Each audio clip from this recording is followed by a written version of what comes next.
And it's showtime. Hello, everybody. Welcome back to Thinking Critical. I am your host tonight, Aaron Sparrow. With me is Dolan, a.k.a. Drew, a.k.a. 50 other names that he might want to reveal to you right now. And we are here to kick off the Notti Nyce Reset launch party. Whoop, whoop. Raise that roof. Raise it. Raise that roof. Yeah, this has been a long time coming. This has been in the making now for 2+ years, actually probably close to 3 years now at this point, I think, since Marat Mychaels and I have talked about this and started working on this. It's just great to finally see it happen. It's coming to life, coming to fruition, and hopefully everyone watching, going to be watching this in replays, is going to be backing this as soon as they can. Yeah, I think that, the covers look great. Everything that you guys have put together look great. The book is great. I've edited it, so I know.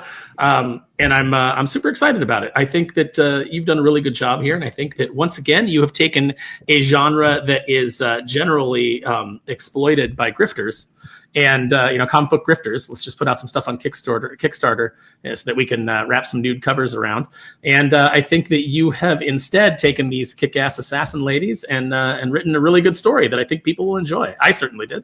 Yeah, and I just remember when Marat, he came to me with the idea and what he wanted to do, and it's like, oh my God! So relaunching it and everything. So it was up to me, really, to really discover who these girls were, who are Notti and Nyce. And it was a very Notti and Nyce. If you're watching this, you're not familiar with it. It's a very unique action book. That's what it was. A very tongue-in-cheek action booby book. And there's nothing wrong with that. That's what it was. And it made a lot of money. It's made a lot of money. And it's been very successful. And Marat wanted to take a different approach. So I did what I could to really discover about these girls, and there wasn't a lot there. So it gave me a lot of room to be creative and to really flesh out their backstories, and to really discover like their personalities or different personalities, which one's younger, which one's older, what drives it, what are their pet peeves, what do they like, which one has a shorter temper, what weapons do they like, which fighting styles do they prefer over the other, and what are their priorities. Just really flesh them out to make them characters. Yeah, I think you've done a really good job. I think that people are going to be surprised by this book. I think that, obviously you and Marat have put together a great campaign, everybody over at Clan McDonald. And this is, it seems like this is deja vu because we just did a stream not that long ago where we were closing out another book that you wrote, Unholy Nightmare, which is the proof is done. I've got to look over the proof and then it's off to print and then everybody will get fulfilled. But how do you, you work a full-time job. How do you find the time to just keep cranking out all these scripts? Because this isn't the only thing that you're doing. You've done Aftermath, and you've got other things that aren't even announced yet that are coming up. I'm not married, so I don't have a girlfriend. It's my life is my day job and comic books. That's what I do. That's been my focus, and I love it. And it's what I've always wanted to do. And I put that, for some reason, I find myself, I write better when I put pressure on me. It forces me to be more creative. It's like if I have a lot of time to work with something, it's like I don't really feel that urgency to be creative, but when I get that pressure, it's like it forces me to be creative. So I like doing that, and I find the time. It's like I have like 8-9 hours a day. I'll probably spend working on scripts, working on concepts, and then off to bed, get about 5 hours of sleep. Yep, I operate off of 5 hours of sleep every night. That's what I do, and I find for me at least that amount of sleep it loosens the cobwebs. I'll say that. We've got a question up on the screen. Are they actually going to collect the 80s, 90s shots and minis as a trade instead of just teasing? Drew, you would know more about that than I do. So I know Marat just released on the Kickstarter the best of Notti Nyce, the best of stories that Terry Sala and Marat Mychaels have done in the past. So that's your chance to really get those. Now, as far as collecting all the issues together in one, I don't know if that'll be happening, but I hope you did get the best of that they did. Yeah, so that's out there. Let's see what else we got here. Here's a good one.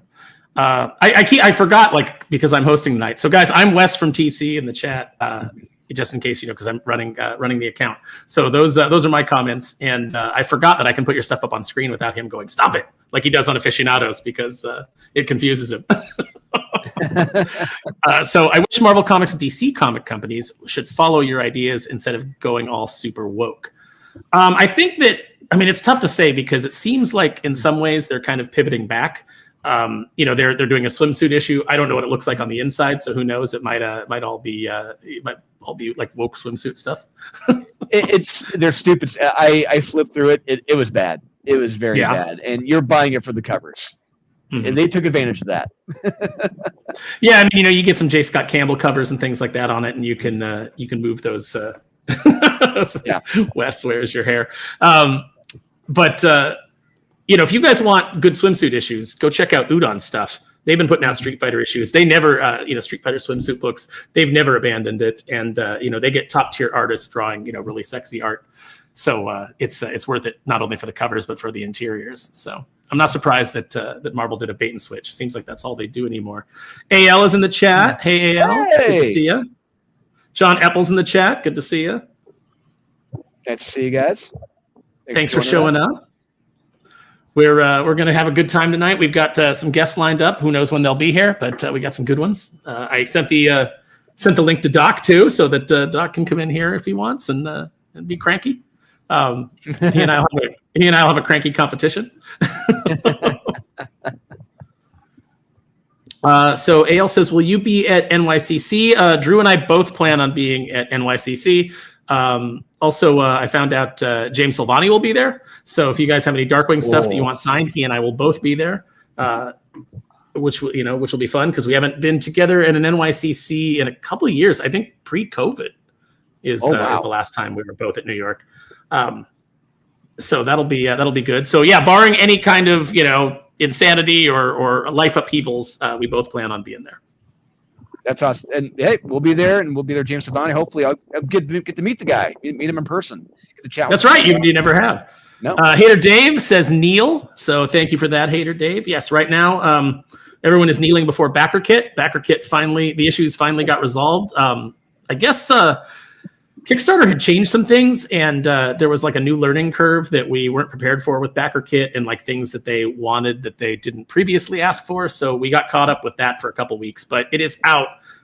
So if you pledge to kneel before Doomface, you should have that in your inboxes. Check it out. Finalize that so that we can get that book off to print. Yeah, and I think they're upping their fees too. I think that's a new recent change, which isn't good for everyone. Well, what they're doing now is they're charging tax to the from what and correct me if I'm wrong, anybody in the chat if you know, but this is what I gathered from watching a couple of videos on it. It seems like what they're doing is they're now adding tax to your reward purchases, but you get hit with it after the fact. So they're sending messages out and saying like, oh, if you don't pay this tax, you might not get your rewards. So I don't know what the deal is there. But if that's the case, if they're going to start doing that sort of stuff, if they're going to start doing those little, I know that for a while Indiegogo had some sneaky stuff where they were asking for like tips and, doing stuff to like kind of like get money funneled to them. If that's going to keep happening, I might have to reconsider where I do this book 2 of Kneel Before Doomface. Yeah, we'll see how it all shakes out. Yeah, it really gives creatives this time to really second guess their launching opportunities. Maybe go through Indiegogo, maybe go through backmycomic.com, I think that's what it's called. Or Fund My Comic? Fund My Comic, that's it. Or Zoop, or set up their own website to go there. It just, if Kickstarter's going to keep upping their fees, it really diminishes your returns to allow you to produce more comics if you wish to do that in the future. I actually have to talk to my accountant because the one thing I noticed is, so they take a big chunk of fees. They take a fairly large chunk in fees out of your campaign, and but that when they sent me the paperwork for tax purposes, they sent me the paperwork that says you made this full amount, and I'm like, but that's not what you paid me out. You didn't pay me out that full amount. So Yeah. I have to talk to my accountant about how we correct that so that we can say, hey, no, like this is what actually was received, and then here's all the expenses. So it might just have to put it down as an expense. Like, yes, technically we made 23,000, but this is what they took from us. So Drew, formerly from Comics Elite, no longer from Comics Elite. That is correct. Yes, that Drew, that one and only. AL says she already finalized for Kneel Before Doomface, so thank you. Very nice. So Drew, tell me, tell us how did Marat approach you for Notti Nyce? Like, what kind of got him interested in working with you? What how did he approach you, and how did you guys jump into this? Well, I think it really all goes back to Catfight versus Notti Nyce. I think that's where it all started. And I just remember he, whose name shall not be named, and Marat chatting, and they talked about wanting to do a crossover. And they're like, who are we going to get to write it? And both of them at the same time turned to look at me. They said, hey, you want to write it? I was like, I just done Born of Blood, issue 1. And I was like, yeah. And like that night I started coming up with the concept. But it took a lot of time to really flesh it out. And but we got there, and it turned into an awesome, fun, kick-ass comic. And I love rereading it. I'm not one of those creatives who can't go back and look back on his work. I have to, if I'm proud of it, I'm going to keep going back through it and rereading it because I enjoy it. And I thoroughly enjoy Catfight versus Notti Nyce. It is an awesome comic book. If you've never read it, find it, get it. But Marat loved the experience. He loved it. He loved how it turned out. And he said, hey, I'm doing a Battle Fairy and Yeti meet Red Sonja. You want to do some scripting touch-ups? I was like, on Red Sonja? Hell yeah. So I got to do some scripting touch-ups on my first Red Sonja work, which was awesome. And then that turned into, I believe, Lethal Ladies. Then it turned into Notti Nyce meet Vampirella and Red Sonja. So I got to write Vampirella and Red Sonja and Notti Nyce, which was awesome. And then Marat, at one point in 2023, so this is a long time coming to this, sorry. It's just all these projects. I think it was like Marat was really testing me out, see how it turned out. And he said, hey, we're going to think about relaunching Notti Nyce. We're taking a different approach. And he was like, what's your take on it? And I said, well, you know what? Give me a little bit of time. Give me like a day or so. I'll come up with the pitch, and we'll do it here at the convention. I'll pitch you on the story. And that Saturday at Chicago Fan Expo, I told him the approach. I said, hey, okay, here's what's going to be. Like 15 issues, three arc structure, 5, and 5. Here's what happens in volume 1, volume 2, and volume 3. And he said, I love it. Go. And I'm like, oh, that was easy. Holy crap. So now I got to deliver. And sure enough, so yeah, 2023, I started writing the new Notti Nyce series. And it really all started with rewriting issue 1 of Notti Nyce, the very first issue, which leads into the new series, which was a lot of fun. Challenging, but a lot of fun too. AL wants to know what the rating on this comic is. I'd say it's a PG-13. Yeah, it's PG-13. With a PG-13, Drew, you can drop one F-bomb. Yeah. Well, and so you don't see they're all hashtag, doing like the little ampersand, just they're all blocked out. Yeah, ampersand, hashtag. Yeah. Like Jim from Weird Science always says that he just interprets that as butt cheeks. He just always puts butt cheeks in there for that. There's a little bit of that in Kneel Before Doomface. AL has actually proofed Kneel Before Doomface for me, so she's seen it. Like there's it's like anything that's above that's like, I think bullshit is the worst word that we have in the book. Otherwise, everything else is the ampersand, hashtag, all of that. Andrew Prowant 6999 says, I'm a friend of Marat's, so with you two and him together, it's a surefire hit. I'm all too happy to back this one. Thank you. We appreciate that. Andrew, look, we have worked so hard on this series. I have worked so hard on this because, look, I mean, when you look at it, if you're just looking at it, you could say, oh yeah, it's a simple booby book, whatever. But no, we put a lot of damn work into this series. I know it sounds ludicrous, but we put in a lot of work into this series, giving these characters character and making the story count, making it matter. And I want people to be emotionally invested in this as much as I am, and hopefully as much as Aaron is. Whenever I pitch the story to people who don't read comics, and I tell them what happens, and they're like, and then what happens next? I'm like, yes, I got him. And it's a matter of just the hardest thing, Aaron, you know this, the hardest thing to me is getting that person taking their thumb and their index finger and turning that cover. That is the hardest thing to do. Oh, Aaron, you muted. Sorry, I'm sitting in front of the pool, so every now and then, like the filter thing that the little machine that runs around and cleans the pool, it comes up out of the water and starts making this horrible noise of the damned. So I'm trying to avoid you guys having to hear that. I've got some requests in the chat to put the link in the description. That is a really good idea. I think that I might have them run the show because I was totally blanking on that. So I've put it in the private chat, so you can put in the campaign link. Excellent. Yep. I know. Excellent. I'm typing. I'm putting it in on it's going through my Facebook pages, but I don't know if the chat is seeing the link. And Al, there is no nudity. No, there is no frontal nudity. No. So like I said, this is not a cheap booby book. We're not. No. It's you do see a little bit of butt cheek. There is some cheeky imagery in this, but there's nothing full frontal. There's nothing like Born of Blood, at least like that. You're not going to get moments like that in this. Yeah, it doesn't go that far. It's a book that's sold on the merits of the story and the characters. It just so happens that they're also sexy ladies. Yes, correct. Which I think is the right place to be. It became obvious to Drew and I, because we've worked for some of the same people, and it became obvious that there's a difference between people who are actually interested in the work, interested in telling stories, and people that are just trying to get into your wallet, with the lowest common denominator trash. When you're told, why do we even want new stories? Why don't we just keep reprinting these with new nudie covers? You quickly realize, the type of people that you're dealing with. And Marat likes to tell stories. He likes to have books out there that matter.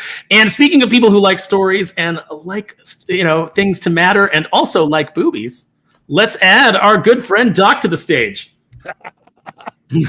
I do love boobies. And stories. Mm-hmm. And stories about boobies. No, I'm really looking forward to this book. It's I know Drew well enough to know that he's not really terribly interested in getting on board of something that's just that kind of cheesy. I mean, look, if we want to watch adult content, there's a few hubs for that. We don't necessarily need to do it in drawn pictures. We need to tell a story, and of course, some titillation, and I use that phrase marginally, ironically, is not a problem. But at the same time, you got to tell a story, and I think. I remember I haven't seen much of Marat's work for a while now. He's mostly been doing a lot of things at Hollywood, hasn't he? He's been doing a lot of poo covers. He's got his Do You Poo series, and that's what I mean. We'll talk. He'll admit this. I mean, that's where he makes so much money off doing those covers at conventions. He really doesn't have to really do that much. But he misses making comics. At the same time, he loves this is not me saying this is him saying it. He loves the work I'm doing, and he wants to get back into doing interiors and doing stuff with me. And so the stuff he's got coming up soon, like for bringing back Blindside, spoiler alert, and what he's got with Notti Nyce, it's going to blow you guys away. He's found that fire. The fire has risen, in Marat. He's coming back. Yeah, It's a Trap Play says, that's why I bought Common America. The characters are pretty to look at, but the story is amazing. Yeah, good work over there being done by Tim Lim and Mark Pellegrini. I almost said Paul Pellegrini, and I don't know why I almost did that. I know Mark very well. Like, why would I say that? Hale says, I love you, Drew, but I had to hide Born of Blood from the kids. As well you should. Yes, that's fair. Yeah. yeah. But that's the kind of stuff that, a little titillation, but with a great story. Yeah. That's the key. I mean, you get a little bit, some basic cheap thrills, but the point is to get you to read the story. Yeah, get you to read the story, not letting it be predictable, keeping you on your toes, and having it go places that you didn't expect it to, and just putting the characters in uncomfortable positions, where we've never seen them before. I probably shouldn't have said that out loud, so you can take that any way you want to, putting them in uncomfortable positions. But it's just, giggity. But it's growth, and it's what it's about for these characters, really letting them grow. And I cannot wait for these stories to start coming out and for these people to read it, because it's going to be going to some dark places. Things are going to change, and by the end of the first volume, I mean, things are going to be completely different. And I can tell you that they are going to be going to some dark places, because true to form, Drew has already written like 12 issues. 14, who's counting? It's like Drew does not go to print unless he already has a year's worth of script locked down. JRam718 says, hello, Aaron and Drew. Definitely interested in this book and definitely looking forward to Kneel Before Doomface. Thank you. Awesome. Much like Drew, I will tell you that the Kneel Before Doomface, like, I'm already so far ahead of where you guys will be when you get the first issue that, like, it's going to be funny, because people are like, are you excited about, like, people like finally reading the first issue? And I'm like, yeah. And they're like, what does that mean? And I'm like, well, I mean, I'm already like on issue 3 and 4 and outlined 5 and 6. And so I already have all these big like things planned, and I'm already like excited about that. So, I've been living with issue 1 for over a year now. So, it's cool. Yeah. It's like, you love it. But it's just like, after a while, for me at least, going through over like Unholy Nightmare 1 over and over and over again, I'm just like, God, it's like you get sick of it so much. Yeah, I just kind of get sick of it. It loses its impact. Yes. I know the feeling. I've written a few things in the past, and the amount of time by like the 10th or 12th time rereading your own thing, you're like, oh God, just shoot me, please. Why would anyone ever buy this thing? It is terrible. I am so sick of it. Yeah. Before the second Darkwing #1, that's our second volume of Darkwing came out, it's like I felt really good about it up until like the night before it was supposed to like hit stores. And then I was calling friends of mine that had read it, and I'm like, it's good, right? It's funny, right? And they're like, what do you mean? Like, it's good, it's funny. And I'm like, I don't know anymore. I've gone over it so many times. I don't know. So real quick, interjection. Real quick, we are launching. I just got word from the Clan McDonald. We are launching the campaign in 2 minutes. 2 minutes. It is, all right. It is kicking off. Let's throw that link back in the description so everybody can go check it out. That is good news. Mr. West, Mr. Doc, and Mr. Drew. I guess I'm Mr. West tonight. What are your opinion on the average Doomsday leaked plots? I don't know too much about it because I stopped caring what the MCU does. And I'm looking at the lineup that they have for that movie, and I just don't care. Like, Shang-Chi's in it? I'm good. Namor is in it? I'm good. It's like, I don't like any of these characters that you've had in phases 4, 5, and 6. So, like, why would I be excited about that? Yeah, why don't you just add the entire cast of the Eternals while you're at it? Because, right? In fact, make America Chavez a big plot point. Maybe some zombie Scarlet Witch, or Alligator Loki. Fuck it, who cares? They said, they showed it. I saw a thing today that said, like, these are the 6 teams that are in Avengers Doomsday, and one of them is Team Loki. So I don't know if that just means Loki and Sylvie, or if that means alligator Loki and kid Loki, who's got to be like teenager Loki by now. Or I saw it, and it's basically Team Loki is going to be like an Exiles team with Captain Carter, Wolverine, and Deadpool. I mean, that part, all right, cool. But then like a couple other, I think America Chavez and like 2 other people that I'm like, why are they here? Why none of this needs to be here? Here's a good question. I'm trying to make a comic myself. I want to do it in volumes. How do you do your scripting process? Do you write your stories like a screenplay? Well, first of all, before Drew and I like get into like our personal, the way that we personally do things, there is a series on the channel you can look up. It was Mark Pellegrini and I being interviewed by Wes, and we did like a whole breakdown of making comics, creating characters. So there's probably a lot of good information for you in those videos. So definitely seek those out. Drew, go ahead and go ahead and tell us. Tell us like when you sit down to write. When you decide, okay, I'm going to do this script. What's your process? So I start with for the issue itself, I do an overall synopsis of the issue.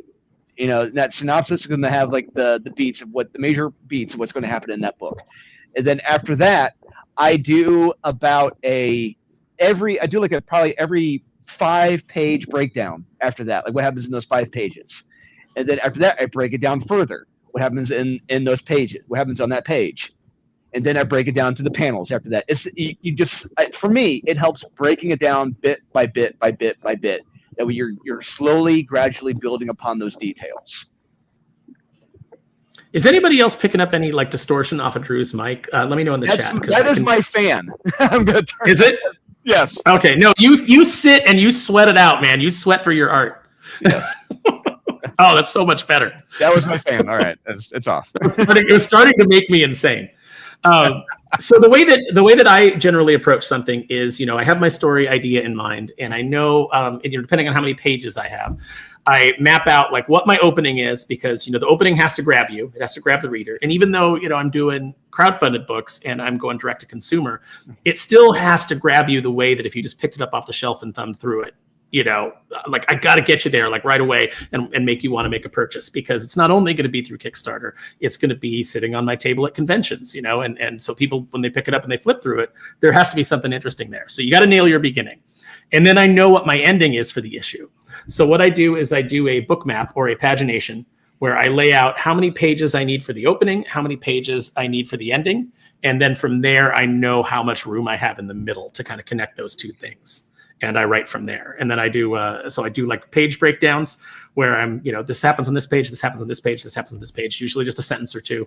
And then I go through and I write out the script. Now, depending on what kind of artist you're working with, you may do it Marvel style, where you just tell them, hey, here's kind of the general things I need on the page, and I will do the dialogue after you draw it.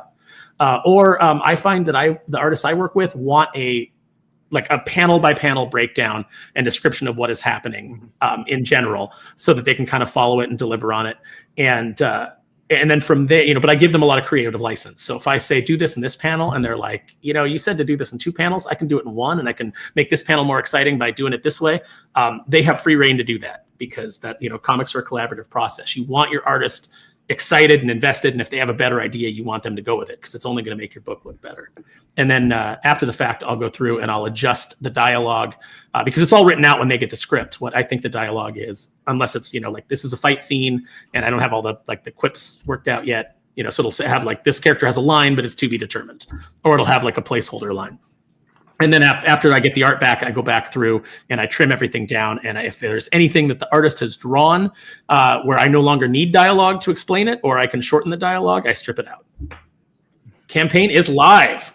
And I'm going to go ahead and put the link back in the chat so you guys can check it out. We should share the screen too. Yeah. Let me copy that link, and we can. Yeah, hopefully I'll be able to present it and share it. Share screen. And yes, I do have 2 monitors. And there we go. All right, I am sharing my other screen. You'll be able to see it. All right, here we go. We're going to add it to the stage, and Boom. there we go. There's the campaign. I love that cover. Who did that cover? I do not know right off the top of my head. Honestly, I wish I did, but I know a lot of the other cover artists we have lined up for this. We have a current murderer's row of artists working on this book. Here's my notes. We got Eric Basaluda, also known as Ebass. We got Elias Chatzudis, Ryan Kincaid, Mike DeBalfo, Drax Gal, Piper Rudich, Cece Delacruz, Sanju, Ezekiel Dominguez, and of course, Marat Mychaels. Very, very good. We'll scroll down. Drew, show us what the campaign's got. Explain it. Explain to us the tiers. Give us the whole scoop here. Yeah, let's take that. So we got 72-hour launch special right there. Look at that. Covered by Marat. You have Ivy covers by Elias and DeBalfo metal card. Ivy covers serialized to the amount sold. That's very nice. So they're going to be individually numbered, which is awesome. And yeah, here it is. Details. Yeah, Clan McDonald teamed up with Counterpoint. Marat Mychaels, bringing back the best of the bad girls, and got me writing the story. And we're going to a bold new direction. And but so it's a very familiar beginning with the issue. If you read the original issue 1, it looks very familiar, but things suddenly change. And before you know it, things will never be the same by the end of this book. And that's where I have a lot of fun with it. And we're going to be introducing a lot of new characters in this series too. God, so much fun. Marat, the colorist on this, Sean Lee. I believe Sean Lee, he is the, he worked on Pray for the Sinner, but I think he's also Alan Qua's colorist. Correct me if I'm wrong, but I think that's him. And you got Zen, letterer, and we got Aaron Sparrow, editor. What? Who? Oh, I can't stand that guy. He's such a jerk. Yep. Worked on Darkwing Duck for Boom Studios and Richie Rich for Ape Entertainment, and self-publishes his own title, Neo Before Doomface. And can't mention this without Russ Cassidy. Russ, you did the Kickstarter design. He's done God knows how many Kickstarters at this point, and he's just killing it. If you need a Kickstarter done, if you need the layout done, he is the guy. So you got Russ Cassidy. He did a really good job on this campaign. Yeah. And here's some of the interior pages, just beautifully. These are all recolored from the original issue number 1. He did a terrific job. Wow, this look good. We've got a mysterious character here at the end. Who is this guy right here? You got to read to find out. And naturally, we got some stretch goals. Got the trading card, got the stickers, got the mini prints, bookmarks, coasters, foil card, and hopefully we get the 40K. Who knows? Maybe we'll get a calendar. Do people still use calendars? I do. Depending. Is it just so you can go do the dramatic, like the big red X on days as you count down to some event? Absolutely, yeah. So it helps to have that a lot of times, to have it visually right there. I have the big, so I still use the big paper one, that you put on your desk, and you can write down on each day what you have going on. It's and I know I could do it in the computer, and I do have it on my phone and things like that where I'll put stuff in there. But it's just sometimes easy just to have it on that big sheet to look at it at a glance. So no, it is not digital only. There are physical editions. Although It's a Trap Plays said he just backed the digital deluxe, so thank you for that. Very nice. Let's see. It says the lineup sounds like a who's who of Bad Girl comic royalty. Yeah, pretty much. Yeah, when you got Piper Rudich, you're gonna get the Bad Girl covers. Ebass too, like that. He's well known for his Bad Girl covers. And this is my new favorite artist right here. I love Drax Gal. Drax Gal is amazing. See, that's the one I was asking about. Yep. So I'm like, I saw him like, that looks like Drax Gal, but I'm like, yep, it is. Yeah, he absolutely killed it. If you guys do not know Drax Gal, seek out his work. He is incredible. We got a lot of stuff coming up with Drax Gal on it, and I may be doing something with him in the future. We'll see what happens. But nice. I love Drax Gal's stuff. I talked to him a while ago. I need to have him do a Doomface cover, but There's one character design that I'm like the full character design that I'm waiting on because I know which cover I'm gonna have, like which 2 characters I'm gonna have him do. Yeah, same here. I know which ones he's going to do, and yeah, he's going to kill it. And you have Jacob Bear and the trade. Yeah, so we got Jacob Bear and Matthew on that one. Very nice. Ooh, that looks like up to 8 backers. Not bad. Not bad. It's a start. Yeah.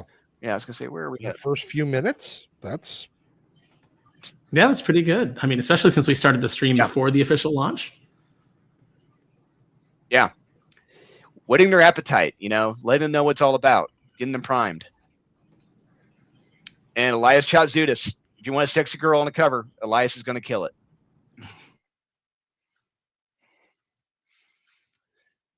And there he is. I was distracted by the continuing fight going on Twitter, on my Twitter account.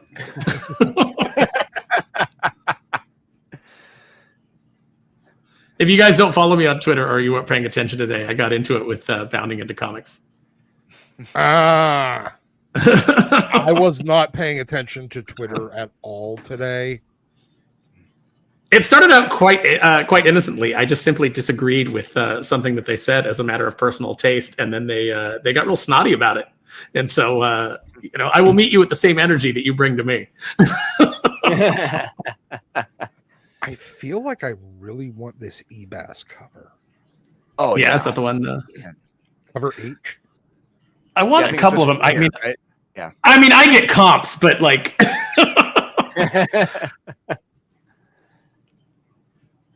Yeah, eBass, man, and he knows what he's doing, and killed it. It's like so you get the all-in set, or you can get the all-in virgin set, and but it's like for me, it's like between Drax Gal, eBass, Rankin Cades is really good too. It's tough. I have to get them all. I have to get them all. Okay, so if I have one criticism of this, please. You have all the covers, Yep. And then when you get to the trades and they have cover C Notti, it should have been spelled the same way. And the regular, like, normal covers, the non nudie covers should have been cover A Nice. NYC. Yeah. Yes. Yeah. That is a great note, Doc. Yeah, you need to write that down for future campaigns. True. Yes, I'll let Clan McDonald know about that. Yeah. That is like literally my only. I'm like, oh, you missed the opportunity here. Oh, you got to lean in. Yeah. Exactly. If you're gonna go for the pun, go all in. Yes, I agree. I completely agree. I don't know why, but it's telling me that it looks like my camera was unplugged, and I'm like, yeah, it most certainly was not, but now it's unplugged. Yeah, you turned to your avatar for a little while now. Yeah, that's bizarre. Okay, well, let me see if that. There we go, and you can see the actual background. I'm sitting in a kitchen. All right. So yeah, these are these are the original pages from the original issue #1 of Notti Nyce, but recolored. And like you said, if you've read it before, it's going to seem very similar, but with my dialogue. But things slowly, subtly change. Things are different, and but by the end of it, it's like, what is going on here? And so, if you've read Notti Nyce Meet Vampirella and Red Sonja, you may have an idea of what's going on, because something is introduced in that issue that is brought back up by the end of this issue. So, like I said, we're introducing the ladies into a whole new world. Are there any tiers that have copies of that book, or is that book out of print? I think it's out of print. I think I had asked Marat for some comps of that. He's like, I'm sold out. I don't have any, and, which is pretty impressive.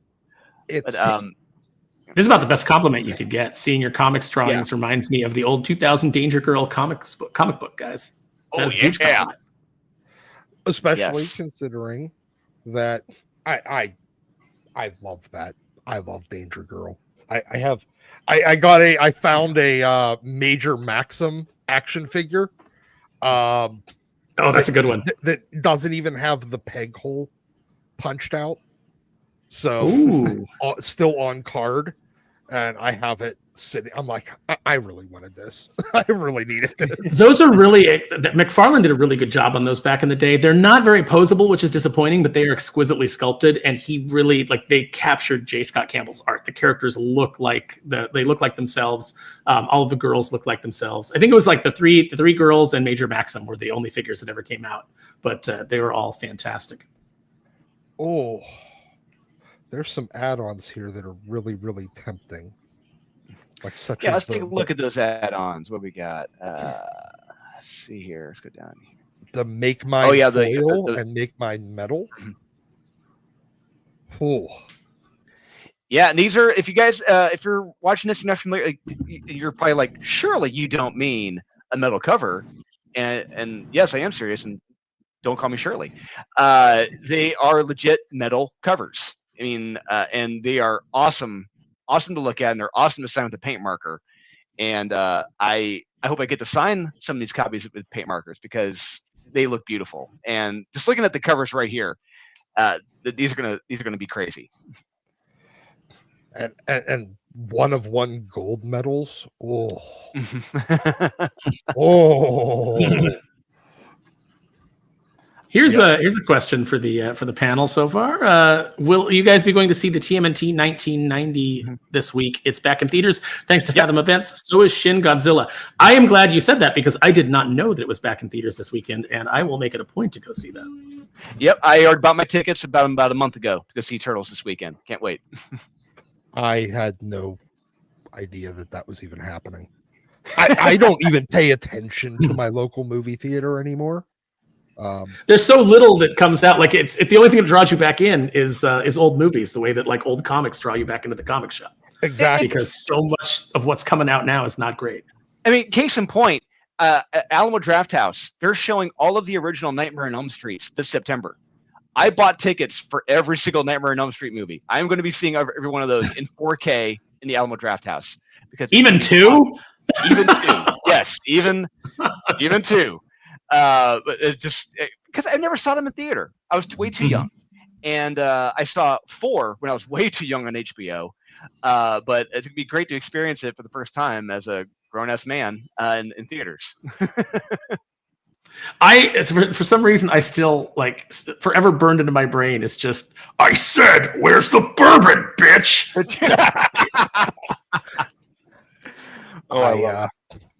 You know what? The girlfriend and I watched the entire Nightmare on Elm Street series last fall, right after we finished all of Halloween.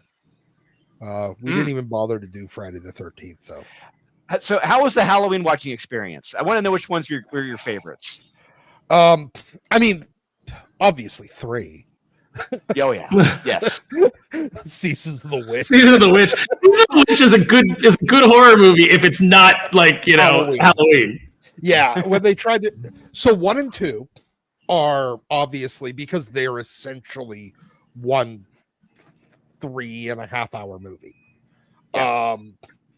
Then we had fun with 5. And then we love H2O for all of the wrong reasons. Mostly H2O could have been so good. Like it could have been really, really good, and it kind of missed the mark. Mostly I've just loved LL Cool J and and his wife, or girlfriend or whatever it was that was always on the phone with him. And then she finally shows up at the end because he actually survives. Much like in Deep Blue Sea, right? Like he makes it to the end in Deep Blue Sea. LL was always the exception to the black guy dies in the horror movie Yeah, they even kill Sam Jackson pretty quickly in Deep Blue Sea, and it's awesome because he's given the lame speech that, like, I hate when characters stop in a movie and make a speech. Like, yeah, I don't know if you, Doc, you might remember this movie. Drew, you're an old head when it comes to movies. You might know it too, but Can't Buy Me Love with Patrick Dempsey. Yes, I do. At the end, when he gets up in the middle of like the quad and at lunchtime and starts making a speech, and everybody's listening, and then you get the slow clap. And even as a kid, I would watch that and I would go, no. Because I went to school. I know what would happen. If you got up and you started talking, you would get hit in the head with a burrito, and then someone would yell, "Shut up, fag!" That's what would have happened. Yeah, Yes. it reminds me of that movie. I think it was Not Another Teen Movie, where that happens. Someone tries doing the slow clap. Yes. Yeah, you can't just start a slow clap at any time. And then at the end, he misses it. Someone else does.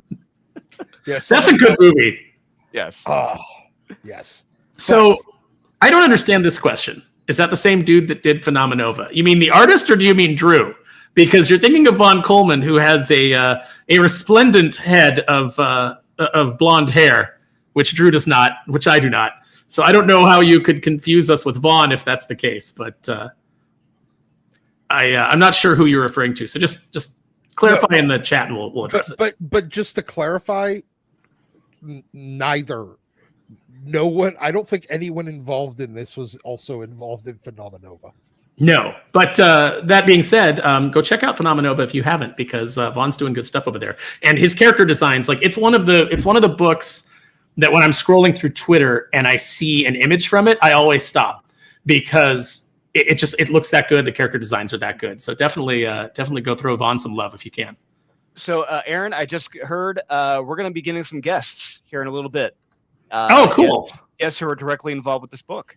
So Awesome. that's us. That's always nice. Yeah. And thanks for joining us, Doc. I know you're busy, and we usually don't get you at night for these things, but I'm glad you're here. Yeah, you know what? The girlfriend's daughter's here. They want to watch, girl movies downstairs. So I'm like, woohoo, I get a night off. I get to go stream. Yeah. She's like, no, we're gonna go watch movies that you probably don't want to watch. I got $5 as it's at least one of the Bring It On movies. Because there's 7 I found out. Oh my god! I just started thinking of Not Another Teen Movie. What's one girl says to Jamie Presley, "You better bring it." Oh, it's been brought in. Yeah. Jamie Presley is amazing. I love her in everything I've ever seen her in. She always amuses the hell out of me. Yeah. She is so It's a Trap plays. I'm sorry, Doc, go ahead. She is so delightfully white trash. Yes. Yeah. And I don't even know if she is in real life, but she just has that perfect like white trash look. Yes. She's okay because they how there's a lot of like Hollywood celebrities that actually, if you put them next to each other, you realize that they are virtually physically you can't decide who's who. You can't figure out who's who. She's white trash Margot Robbie. Like, there's absolutely. like 7 Margot Robbie variants in Hollywood, and she's white trash Margot Robbie. See, I would love to do a comic book about that, about the 7 Margot Robbie variants, and make them all a team. But I understand that you put Margot Robbie on a comic book without her permission, you get sued, or you get C&D'd. Also, yeah, apparently that happened to somebody. Somebody needs to write a script for that for Hollywood. Hell, do it as the next Barbie movie.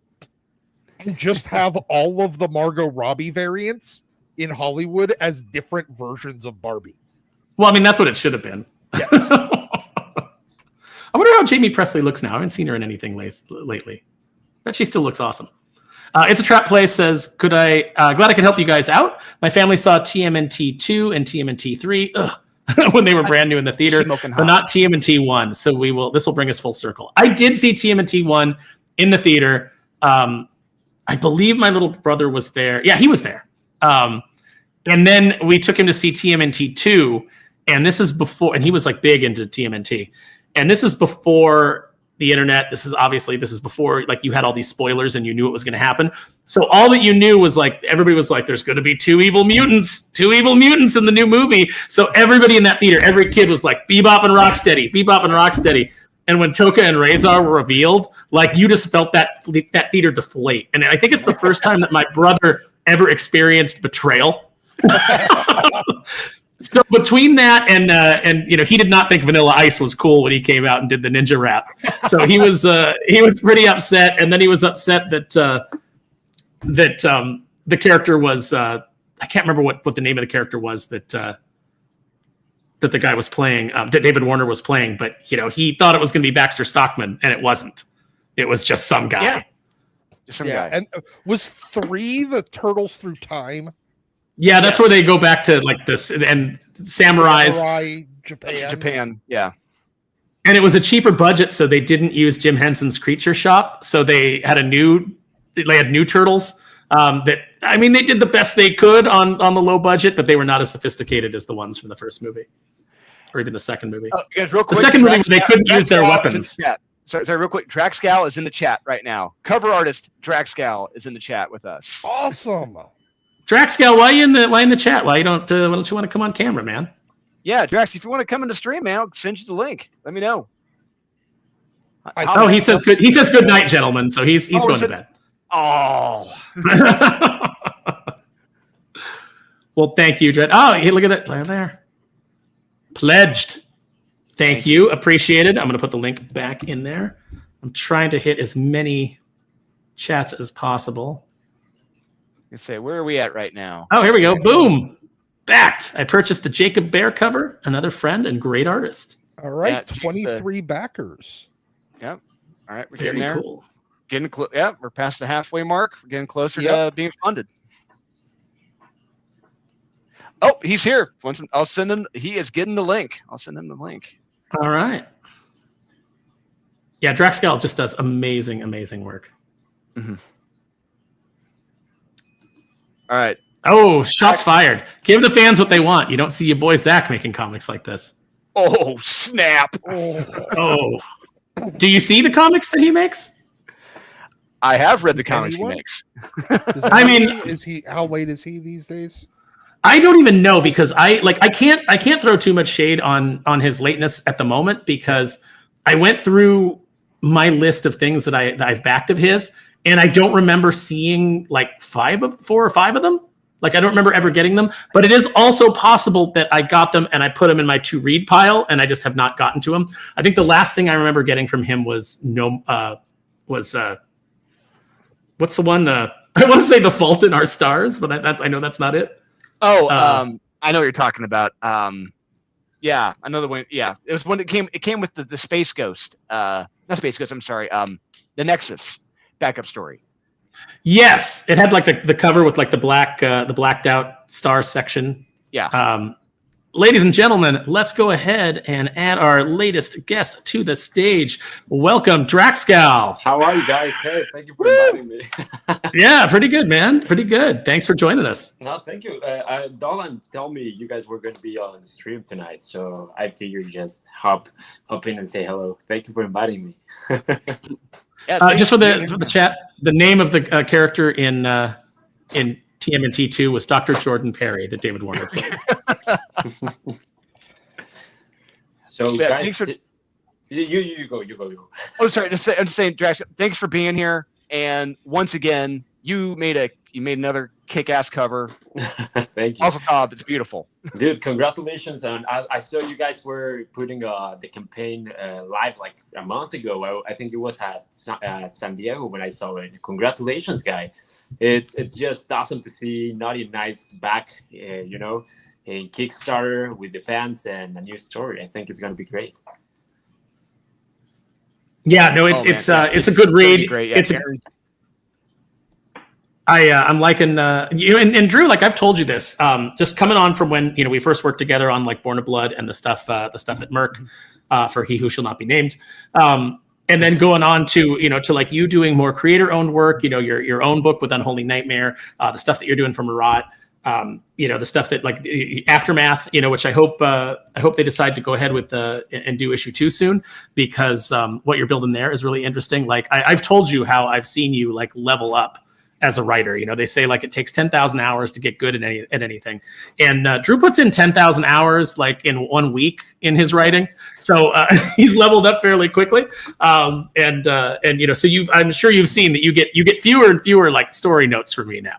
Now it's just like stylistic things or dialogue stuff. Yeah, it's true. But at the same time, I trust you as an editor where you'll be able to call me out and be like, no, fix this. This doesn't work. And it's like, you got to have that. You can't have just a yes man, you know, and if you do, it's going to turn into crap.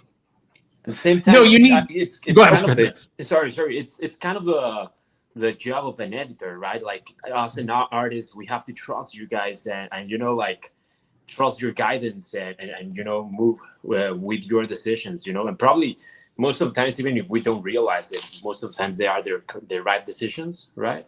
Mm-hmm. And the book is better for that, I'll say, usually. Yeah. Well, it's funny because we just had the report come out. You know, Bo DeMeo is spilling all the tea on his time at Marvel Studios, and I know people are like, "Oh, he's like a bitter ex-employee," but you know, a lot of times there's a reason that people are bitter ex-employees. Yeah. And you know, when he's talking about like going in and like having, you know, like, hey, let's do this. This is what they did in the comics, and we can do this in the movie. Do it this way, and then being told like, you know, oh, stop drawing from the comics. Stop doing, you know, stop being so comic minded. Yeah. That's the wrong kind of editorial. That's the wrong kind of like executive oversight. And unfortunately, you get that in movies. You get that in TV. You get that in comics, you know, any kind of creative endeavor. It seems like a lot of times you're button heads with people that should not be telling the creative people what works. So when you do have people that are also, you know, you need people in those positions that are also creative so that they can communicate on that level. And then when they tell you something or they give you a note, you know that they're coming from a creative place and they can explain to you why they're giving you that note. Yeah. As opposed to just, don't make it so comic booky. Yeah, I agree. I think it's a balance, right? Like, at the same time, I think it's great when you enjoy what you're doing, right? It's like you're a fan of what you're doing. I think like Dolan, you have to show me the work you've done, right? I mean, it's a pleasure to meet you guys, but I think I only talk with Dolan, but I've seen the work you've done, and it's kind of like it's great telling that you're enjoying what you're doing, right? Like you want to enjoy, you want to build what you're doing. You're hoping to reach an audience, and you're trying to say something and do something that you enjoy, right? And I feel like when you have people that are that passionate, right?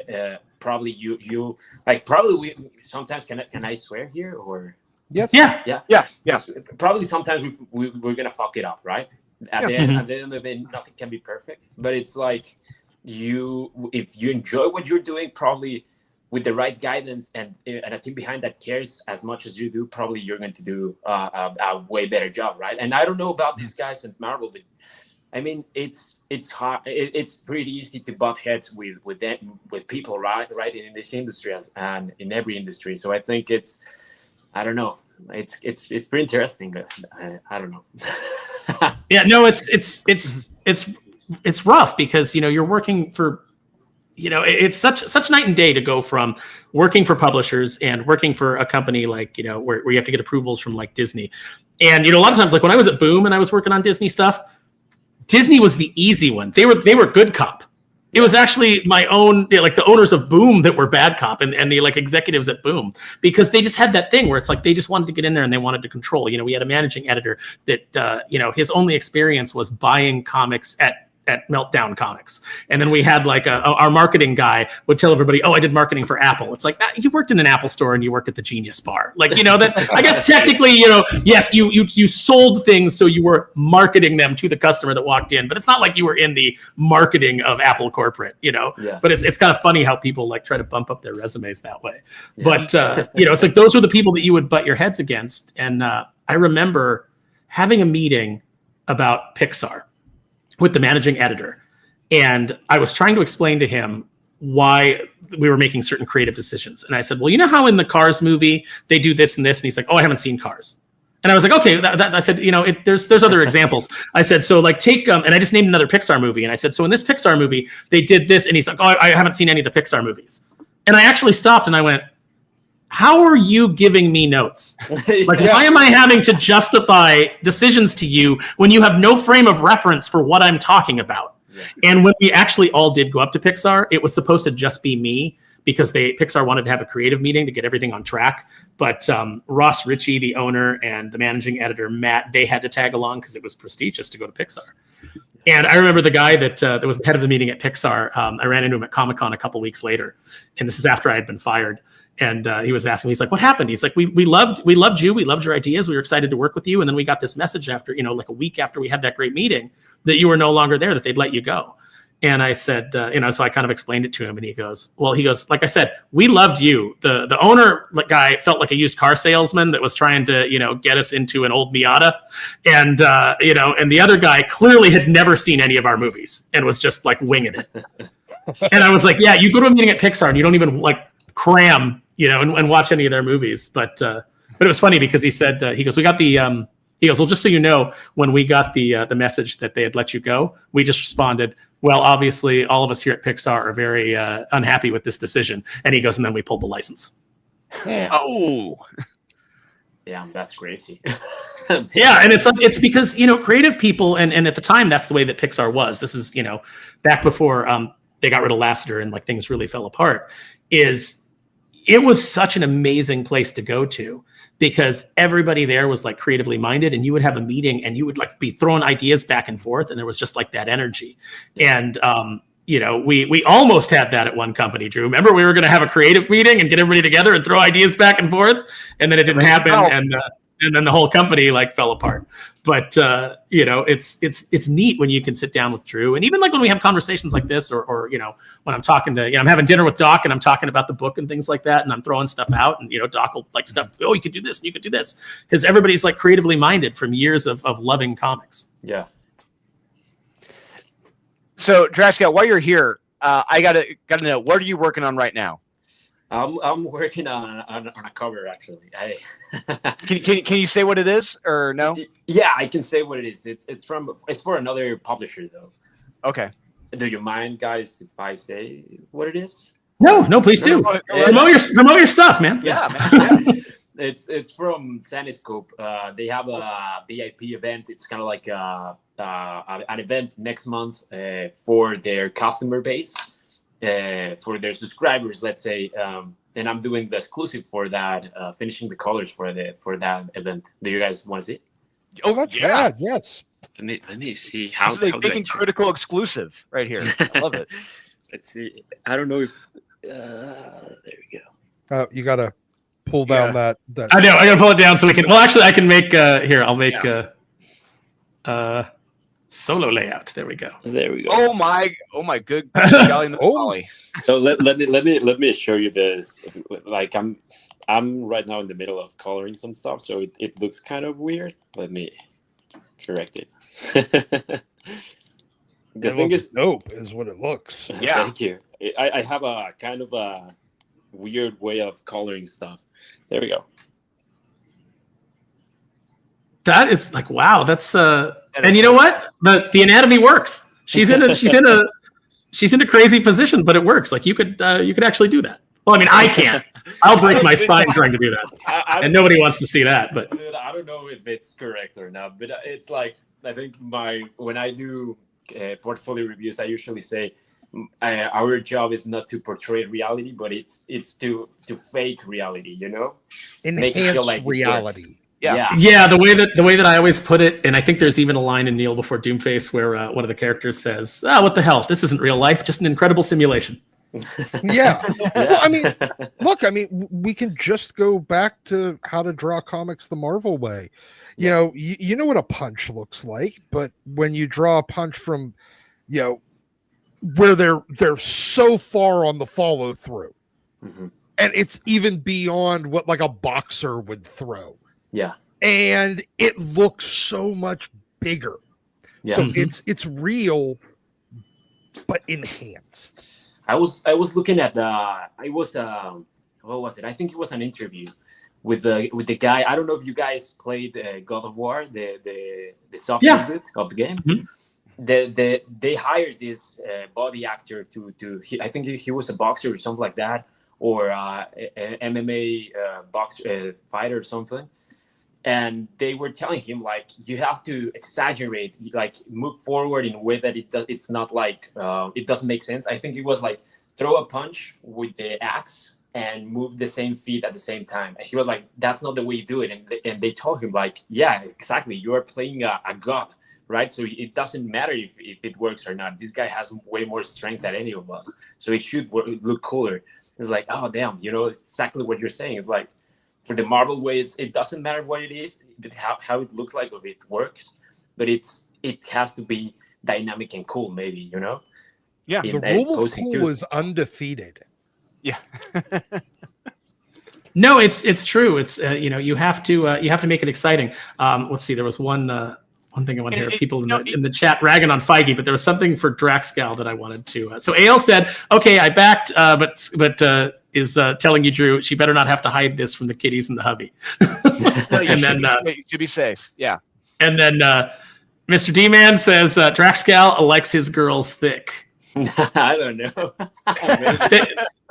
Thick thighs save lives. That's what I've heard. Yeah. Great drawing, bro. Hey, look, I literally watched my girlfriend trying to do something almost similar to that position last night, trying to pop her hip. So yes, absolutely. But it's like a yoga pose. Yeah, that's what AL says. Yeah. So she's flexible. Get off her back. And no, I definitely understand trying to pop your hip. Ever since I broke my foot, like now my foot feels better, but like my hip on the other side from compensating, like if I have to walk any distance, it starts to hurt. Like I've got like a sciatica problem. I'm just like so that's crazy. Definitely got to pop the hip out. Popping your hip down. That sounds crazy. Very, very broken. But how's the campaign, Drew? Doing, Drew? Give us an update. I know we're about $170 and some change away. Almost 173 away. 27 of a $3,000 goal right now. Ooh, we're gonna hit that. We're gonna hit that tonight. Yes. Guys, and tell me something. What is this story about? What is this book about? This issue, The Return, this first issue, it's very similar to the pages are very similar to the original #1 of Notti Nyce. We're reintroduced to Notti Nyce, but in the dialogue, all brand new dialogue I've added here, things are subtly and slowly different. Things are changing. It's like, if you're familiar with issue 1, you're gonna be like, wait a minute, that wasn't that way before. That's different. What's going on here? And by the time you get toward the end of it, it's like, what is going on? I don't want to. They're introduced to a new character here. I'm not going to spoil who he is. Okay. But I'll tell you behind the scenes who he is. But and he pretty much is letting them know the score. What's going on? What's happening? And what kind of world they've stepped into now? And I will spoil it. It's me. I'm actually in this comic. Damn it, Doc! I trusted you. I trusted you. Because I have all that hair. Yeah, I mean, you got the man bun, and you got the sleeve. I know you got that sleeve. But you got the Randy Jackson fan katanas. Yeah, it's right before I. It was the last time I shaved. That's when they used me as the model here. So this was, 1992, and last time you shaved. But yeah, so this all leads directly into the new ongoing series, which will be launching after this, which is I've already written the first 14 issues of. So I'm on finishing up the third arc right now, and it's going to be taking Notti Nyce into wild new direction. We're going to be getting to get to know more of their personalities, their quirks, what they like, what they don't like, the weapons they prefer, and not just that, but like know them personally. And we're going to learn their backstories. And it takes a dark turn at the end of the first volume. And when we get to the second volume, you're going to be like, what is going on here? And everyone's going to be completely thrown off kilter with the story. And it's going to be so much fun because we're giving it, just not a grounded approach, but a more, we're giving the characters character, and we're giving them just a real situations that characters can encounter, and how would they deal with those? So it's just it's just the more fleshed out. Yeah. And yeah, like now here, I have a question. Do you remember, well, I guess they're doing it right now where, Joe Casey rescripted all of the old Youngblood in order. Was that kind of a little bit of the vibe? Because I remember they did it a while back, but yeah, it's honest. Oh, we are now $81 away. But when we hit the goal, I will take a drink. All right. I wish I had some booze on me. But yeah, Doc, you hit the nail on the head. It's kind of like doing that. And really, I wanted to give the characters character. I wanted to separate them. I wanted to make them unique in their own way. And so this, for me, I made, we're going to learn that Notti is slightly older than Nyce, and maybe Notti isn't as quick on the draw as she used to be. And we're going to learn more about her backstory along the way. And we're going to learn just one or the other one. One of them is going to be more dedicated to what they're doing, more gung-ho.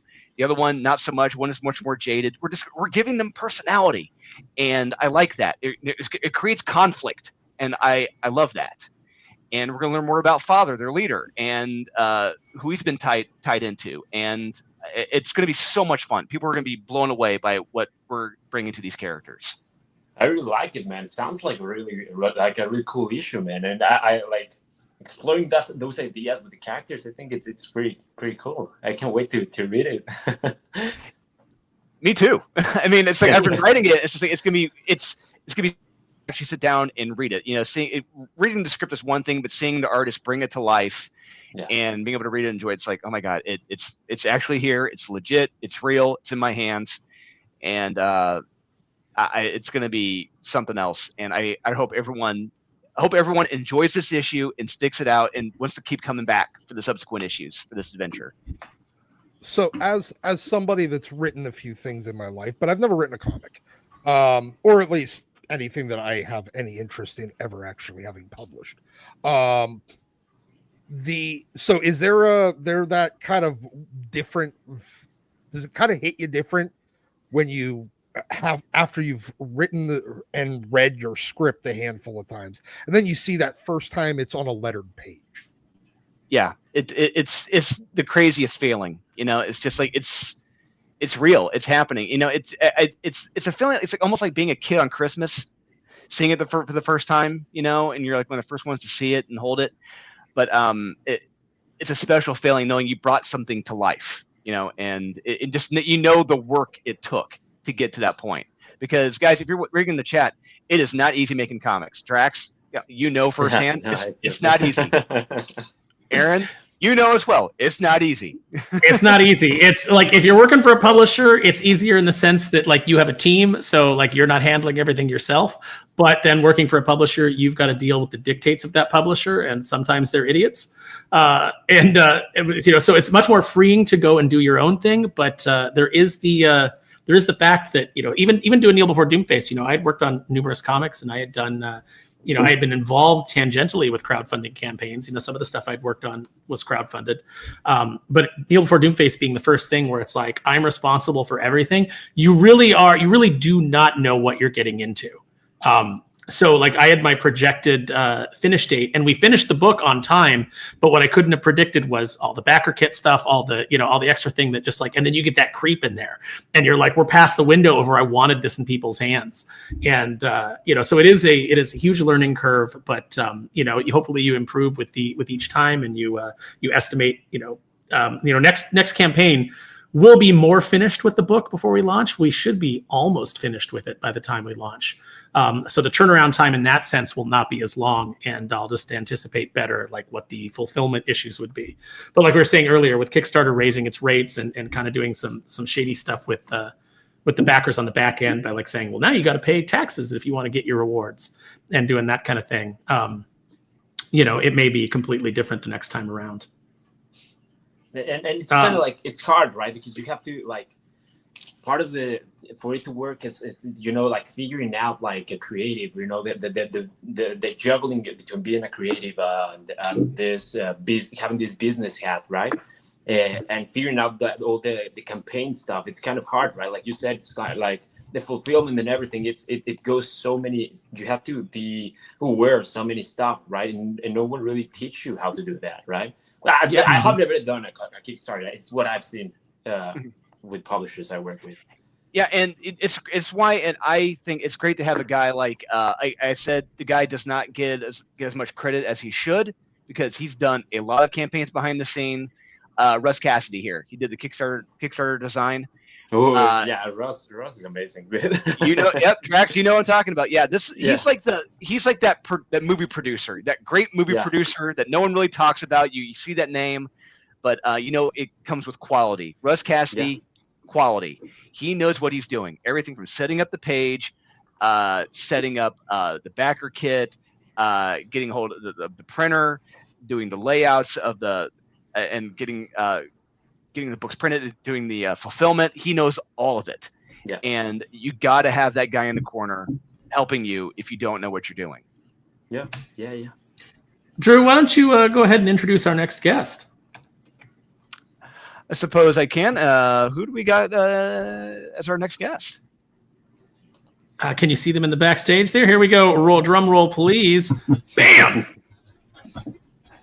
Hey! The one, the only, what's up? Shelby Robertson, legendary Shelby Robertson, legendary inker Shelby Robertson. What's going on, man? Yeah, how's everyone doing? We are doing well. You got a bit of a hot mic there, Shelby. A little bit of an echo on you. You might want to turn your gain down a little bit. All right. Let's see. Nice to meet you. Don't feel bad. It's usually me with the bad audio. He doesn't feel bad. He feels no remorse. So we are $81 away from crossing the initial funding goal. As I said, we're even closer now. Yeah, we are. So 56. Is that better? That is better. Yeah, I'm Okay. preparing the post right now for the campaign. It's 56 away from me taking my first drink. What I'm going to start off with here is I have I've never tried this before. I have an Italian Ice cherry vodka chill.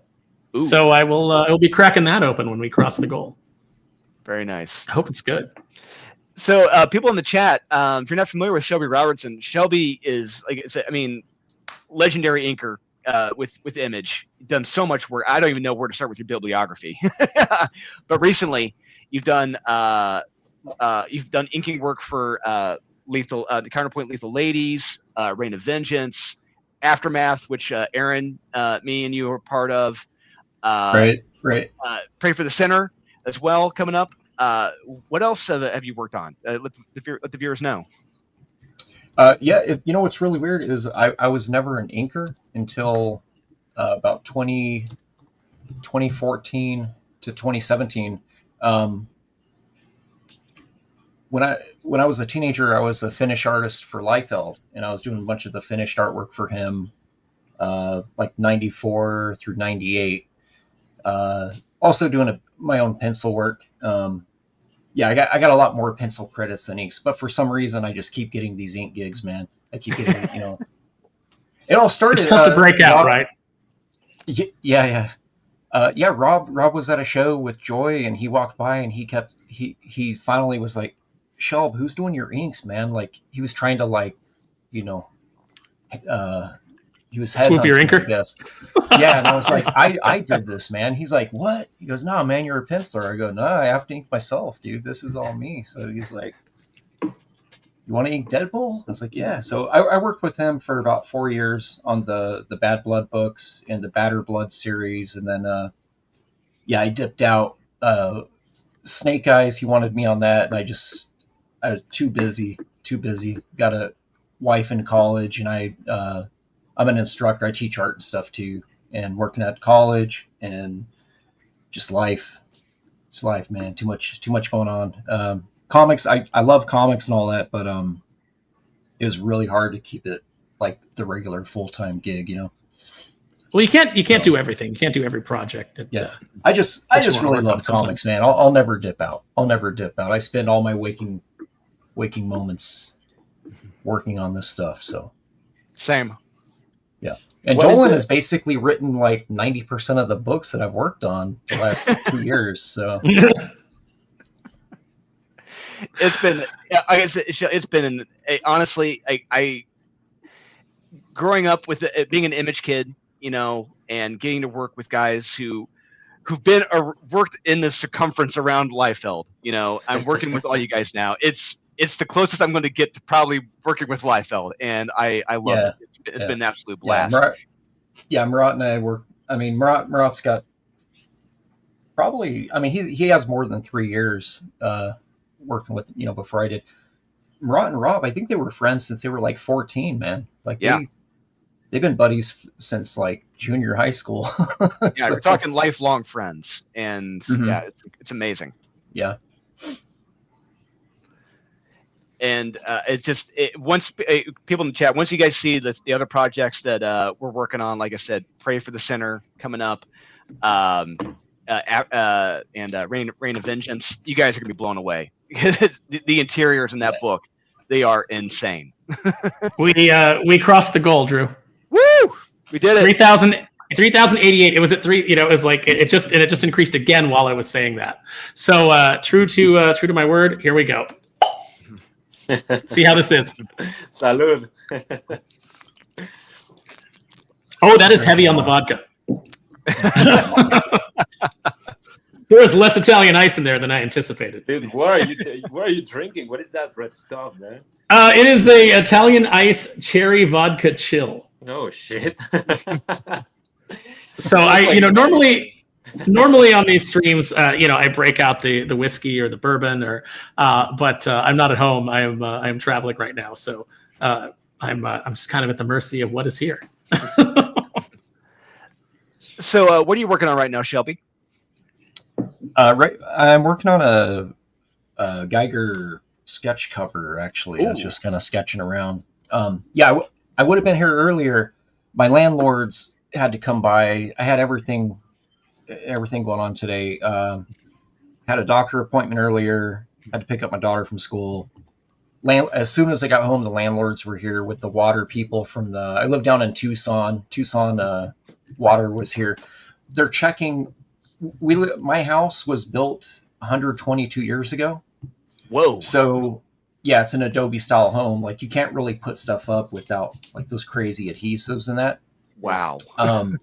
They're doing lead. They're checking for lead in everybody's housing out here. So I had to be here for that. Let them in and clean up and stuff. So Those houses have you live in a museum and a part of history, but at the same time they are rough and you have to you have to fight them constantly, right? If you do any Google searches, you can look at Armory Park. All the homes out here are super old. The house next to me, it's the house that Gene Roddenberry grew up in. It's right here. It's a real huge 2-story house, which wasn't real common back in the day. For those of us who don't know who Gene Roddenberry is, creator of Star Trek. Star Trek, yeah. Oh, okay, that's pretty cool. Yeah. So just that. But yeah, doing some covers too. I got some variants for Skybound. I finished up my 3rd Transformer cover. Only one of them is out, and then I got some more. I think G.I. Joe stuff or something. I don't know. I just kind of take whatever's thrown at me. I'm like, yeah, I can do it. I never say no. I just say yes. And then doing a G.I. Joe cover, that's pretty amazing. Yeah. We got a Shredder cover right now. It's an exclusive for Comic Kingdom. The Shredder #1, and he still has pre-orders up for that too. I'm not trying to step on the campaign. I'm just letting you guys know. No. I mean, look, you're here. Talk about your work, man. Like we don't have a problem with that. Yeah. I can fill the room with a little bit of oxygen. Yeah, we got the Shredder cover, and he's got all the older ones too. I did a Witchblade cover. That was a really cool thing. It's always been on my my list to do anything. Mark Silvestri is one of my heroes, so just the adjacency to Mark was cool enough, So yeah, I remember way back meeting him. Drove down. I was let's see. Yeah, because I started working at Extreme Studios when I was 16. We all took a little trip from Anaheim down to Santa Monica, the 3rd Street Promenade where Top Cow was. And it's out there like over the water. It's on a pier. It used to be. It's not there anymore. But yeah, I remember us walking in. My old roommate was like Pat Lee. He was the one who had he licensed all the Star Wars and Yeah. So Transformers. Yeah. Yeah, Pat and I were roommates. And Logan Lubera too. Logan went on to be I think he was working at Blizzard for a bit. He kind of stuck around in comics. He was Stephen Platt's roommate in college, so he kind of got into Extreme adjacent to Platt. Yeah, they weirdly had the same like anatomical skill set, like for their art. It was really kind of weird. I've discovered that with a lot of studio mates, if you will, where it's like they kind of pick up on each other. And like I learned that I was talking to Art T-Bear. I noticed at one point he was like sharing a studio with Howard Chaykin and a few others. And I noticed when he was inking Adventures of Superman, he was inking it in a style similar to Howard Chaykin. And he's like, "You noticed that?" I'm like, "Yeah, it looks just like Howard Chaykin." And you could just tell he was picking up on his Chaykinisms, if you will, with the inking. Picking up on all the Howardisms. That's funny. I don't have a good segue for this, but I believe that Marat has entered the chat. Hey, man himself. There he is. Buddy. Congratulations on hitting your goal. Thank you. Within the hour. 50 minutes officially. How are you, Marat? Nice to see you, man. And how you guys doing? What's up, Shelby? What's up, Marat? Good to see you, buddy. Yeah, if you guys don't know it, Marat has to live in a house that has 15 feet ceilings because he's 10 feet tall. He's bulletproof. Yeah, he is huge. That's the sun. That's the sun, by the way. Yes. First time I ever met Marat, I was like, "Oh my god, you're like so much larger than I expected you to be." Dude, how tall are you? I'm only 6'2". But you know what I would see? Like I'd see you in comic book pictures. I'm like, he's probably like 5'11". I don't know. But you're like, you're standing like Drew height. So Drew was taller than I expected too. Nope. Me, Drew, look eye to eye, right, Drew? You're about 6'2". Yeah, about 6'2". Yeah, we're about guys eye to eye. are. Yeah. You guys are 2 Rubensteins tall. How many apples tall are they? Because I understand that Hello Kitty is 3 apples tall. I'll lay myself down next to some apples and get back to you on that. No, there's a great video where it's a guy and he's watching like this lady interview like one of the Hello Kitty brand ambassadors, and she's like telling her like, "Oh no, she's not actually a cat, she's a little girl," and the guy's like, "What?" It's like, "Are you gaslighting us right now? She's got ears and a tail." And then she's like, "She actually has her own cat," and he's like, "That's a cat with a smaller cat." And then, and then the girl's like, she's 3 apples tall, and and he's like, is she? How many? Because it's actually 3 apples tall, a cat.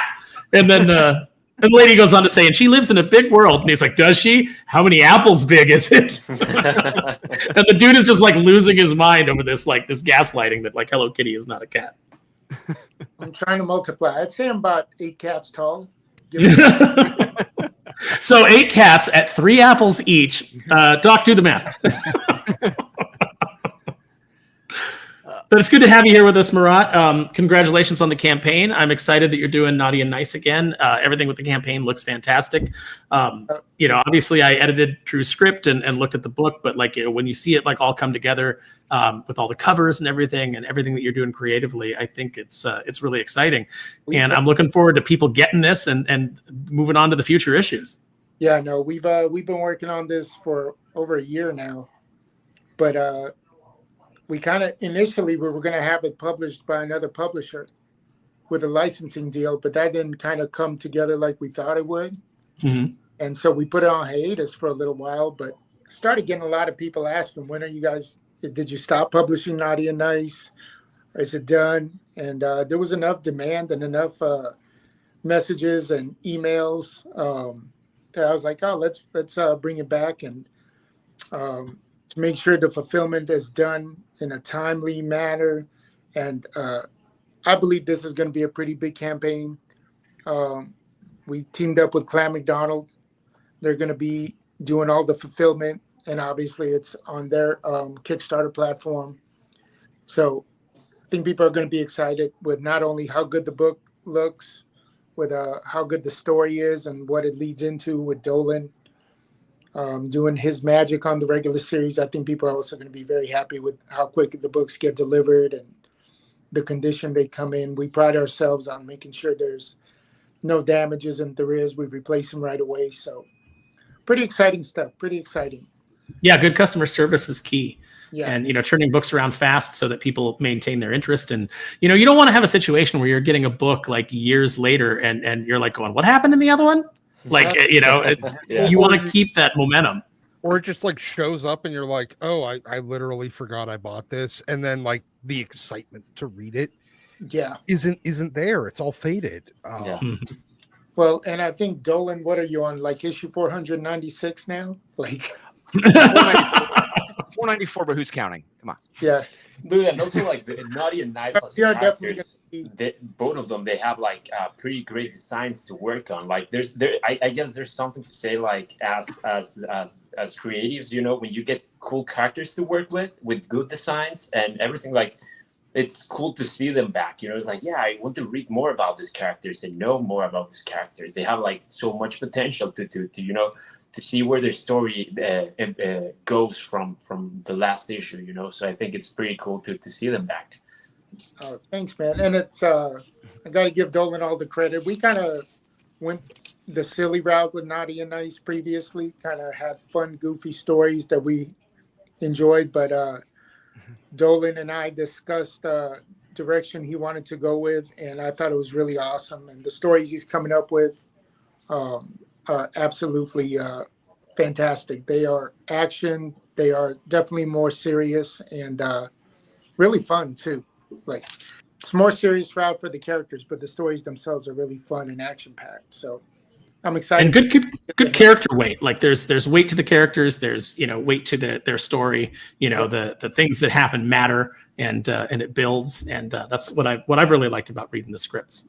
Yeah. No, I agree.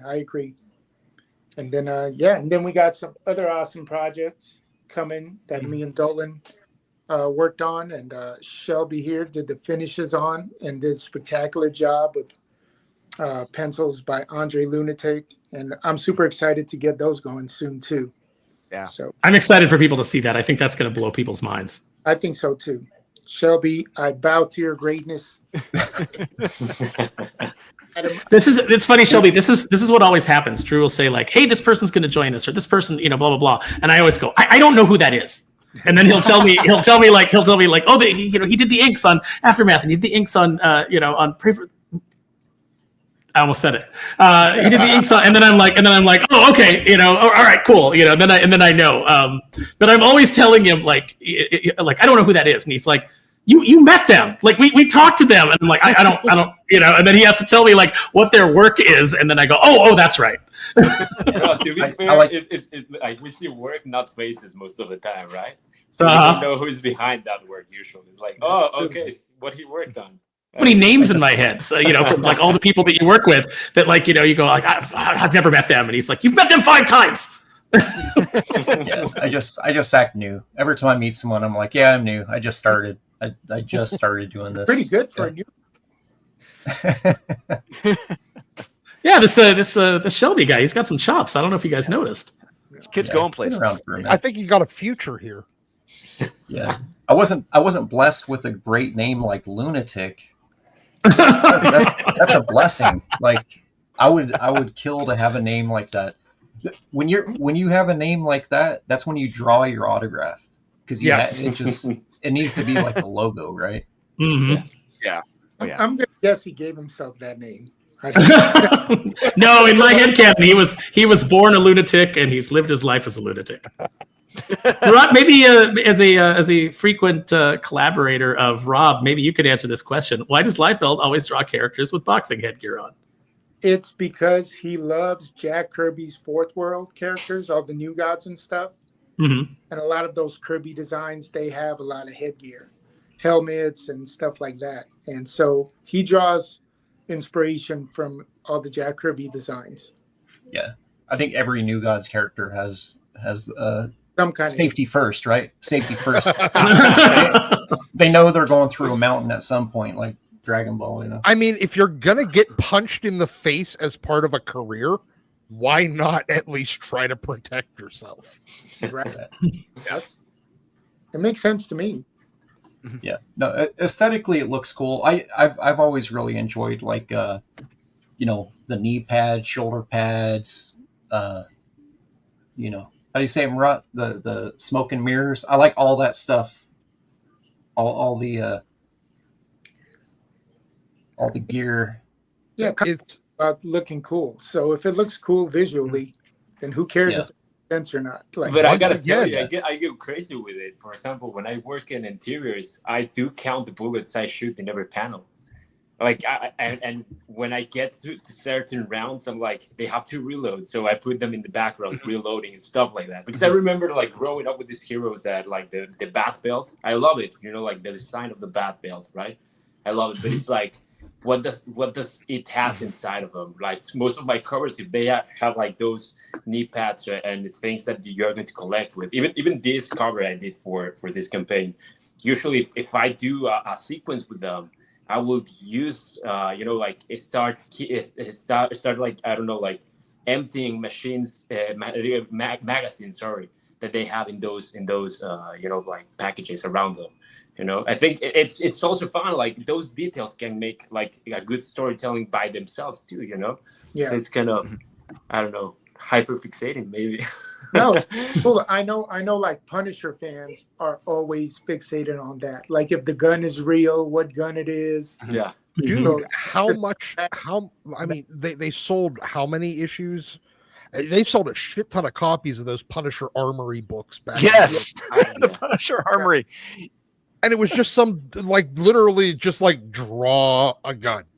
That's it. Yeah, just Elliot R. Brown going in there and giving you the complete gun diagram and diagramming the van and Yeah. it was good stuff. I mean, G.I. Joe was the same way. Like Larry Hama would actually have it written into the script that like where the guy is talking about the gun that he's shooting with, and so the artist better get it right because, you know, the military guys know what that looks like. Yep. Yeah, and in my scripts from Notti Nyce, the subsequent issues with the weapons I've mentioned, I've provided, you know, I'll be providing specific imagery of the weapons, the exact model. So I'll be paying close attention to those. I think it's good, man. It's fun too. No. Yeah, it is. Yeah, when you're able to just- recognize them, it's like, oh my god, is that the guy I think it is? It is. There you I go. just give everyone a vacuum cleaner that shoots. There you go. It's just what I do. Old 1950s radio. Yeah. Hey guys, I gotta run. Sorry to cut Oh short. no, you were Uh, fine, man. You guys are awesome. Thank you for having me on. Dolan, Aaron, thank you guys for doing a killer job on the book. Shelby, I can't wait to see what the new pages look like. You guys are the best. Absolutely, dude. Thanks for coming in, man. Like we appreciate having on you on here. It's like, you know, we've got a comic celebrity coming in. Oh, stop. Always a good time. Being a comic celebrity, Marat, is just slightly above not being a celebrity at all, as you well know. So Yeah, exactly. Hey, You're I'm above we're all voice famous actor. on the internet. that's right. You're a voice On a actor. very small niche portion of the internet, we're all famous. There you go. All right, guys. You guys have a great night. Nice to see you. Congratulations, man. Thank you, guys. See ya. Talk to all. Yeah. Bye. So, Very fun. guys, so people in the chat asked Aaron and I like our process for writing. So I'm curious about for Shelby, you know, Drax, what are your processes for illustrating? If you're given a cover, what is if whoever wants to go first, what are your processes? Shelby, How you go approach it? first. Depends on what it is. The Skybound stuff is literally me trying to show one idea, and then 2 weeks later they're asking me for the lines. Like I've only done one set of layouts for the first one I did, they seem just real on it, like, yeah, get it done. And I'm like, I have other ideas. They're like, no, that one, just do it. We like that one. Do that one. Yeah, I had the opposite thing with IDW. I have a bad track record of getting stuff rejected with them, but it took me over a dozen layouts to get that Shredder cover. So yeah, that was a win in itself. I wasn't even sure I was going to get one approved with them. So, is that because of IDW itself, or because they're sending it to the licensor and the licensor is nitpicking it? I do not know, but I suspect it's licensed stuff. I worked on the Stargate. I worked on the Stargate movie years ago, way back with Dean. I haven't heard from Dean Devlin since he made Independence Day, because you guys know he used to write comics way back. Mm-hmm. Really? And yeah, and he kind of just ghosted all of us as soon as he got that Will Smith money, you know. He's like, I'm jiggy with it now. I don't have time for you guys. Yeah, Yeah, I ghost all of you for that money too, so it's fine. You know who would love to be making Will Smith money again? Will Smith.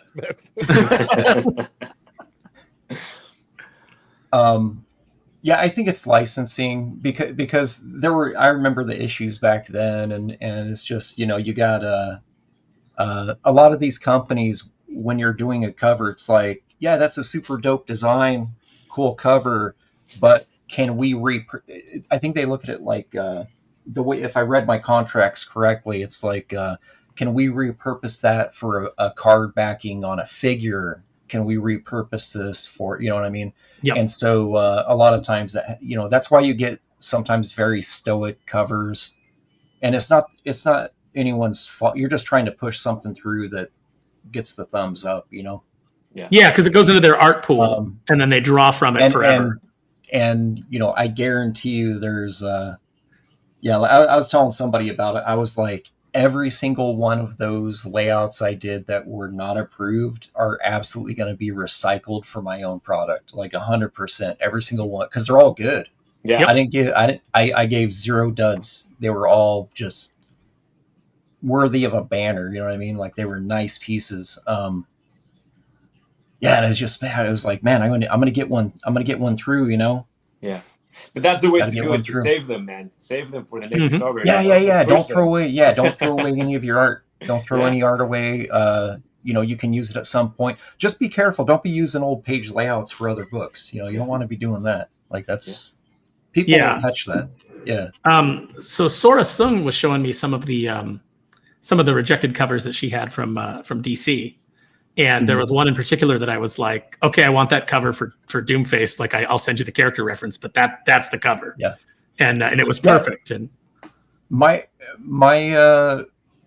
Snake Eyes cover that I did was actually an old fan art piece that I did in like 2011. I did a cover for the facsimile edition of the Silent 21 book. And they're like, we want this. So basically, I essentially used my Cintiq and I put my board over it, and I literally lightbox penciled it, came over here and did ink finishes. I did the 90s G.I. Joe Extreme version of him with his gun, and it was this cascading image, and in the background you had like all 3 iterations of the eras of Snake Eyes, and then you also had like Timber, and I had Scarlet in there, you know, they're bowing that, and they were like, nope, none of that, just him. But they're like, it's got to be Commando. So basically, I had to remove I had to like put the goggles on instead of the visor. Yeah, I used the contour of it, and I was like, that was easy, you know. Yeah, there's a Colonel Silverstreak cover for Kneel Before Doomface that is repurposed for a cover that never got used, that Nate Watson did. Yeah. And I told him, I said, I want you to use that cover that never got used, you know, on the project for Silverstreak. Here's one that's kind of crazy. You all know that cover that Jim Lee did of Batman from the side on top of the roof, right? Yeah. Yeah, with the crazy cape and everything, right? Okay. Yeah. So, and then he did the Superman flip one, right? Yep. So the Batman piece was never supposed to be the Batman piece was a commission. That's why it's inked by Jim. It was a commission repurposed as a second printing cover. And then it blew up and they made, right? So that was a commission piece. That's the crazy thing about that is that's an homage to an Aaron Weisenfeld cover to Union #7. And no one ever credits Aaron on it. Aaron Weisenfeld was the Team 7 artist, and he did Deathblow Wolverine, and his Team 7 #1. I'm gonna tell you this right. He had that Team 7 #1 when Platt started Prophet Volume 2. He had that book on his desk all the time, the first issue, and it is amazing. The cross hatching in it is crazy. It's like Wills level, early Wetworks type hatching. It's really good. He kind of started changing on issue 2. It was kind of weird. He kind of started simplifying his style, but that first Team 7 book is pretty insane. Literally just that's the cover that Jim used. Yeah, and nobody. I'm gonna put you up on solo, Doc. Hang on. Go ahead. Yeah. That's Oh my God! Wow. Mhm. Yeah. So I didn't Jim, know that, man. and that That's book there came out like 2 years before. So Jim had that copy in his office, and he's like, don't mind if I do. Yeah. I mean, it's crazy. Yeah, but that's an Aaron Weisenfeld cover. I think Pop Mon did the interiors. Weisenfeld. What is Weisenfeld doing now? I haven't seen him do anything. Fine art. Oh, why did I solo lay out myself? Yeah, he quit comics. He's a painter now. Oh well. Yeah, he switched over to fine art. Mm-hmm. Yeah, his work is it's interesting. It's not, you can't see anything. There's no comic resonance in anything he does now. It's very he does a lot of stipple painting. He'll paint like these crazy giant scenarios with like small people in them. Like I don't know how to describe it. It's interesting though.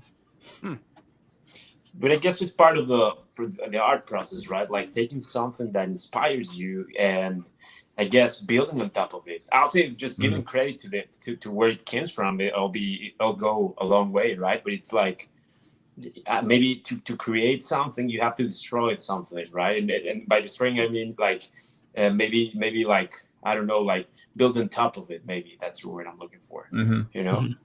It's pretty crazy. I didn't knew that about that cover, man. That's pretty nuts. Yeah. There's a lot of comic artists who they found their path during comics and leave. Richard Bennett is another one. Richard Bennett left comics for storyboards. He actually is a storyboard artist for all of the legendary Godzilla films. I don't know if you know Richard Bennett. Richard Bennett's another hero of mine for inks. His stuff's crazy. He did the Brass comics. I don't know if you remember Brass from Wildstorm. I do remember that. He penciled and inked that whole thing. He did a Gen 13 one-shot called Wired, I think. Yep. I remember that. He was the Finnish inker. He did the Finnish artwork on the Savage Dragon book penciled by Jim Lee. Okay, he did the original number 13, I thought it was. Yeah. So Jim gave him rough pencils. All that rendering is him. Like he's awesome. But he left comics. It's crazy to me. He's got a bunch of fill-in issues on the 90s X-Men stuff, like post Jim Lee era. Like latter issues, like in the 20s or 50s or something like that. So the Kuberts are working on it. Mm-hmm. Yeah. He also did. What we got there? There it is, right there. Wired. Yep. Yeah. Wow. Yeah, his stuff's crazy. Damn. I'm gonna everything in there.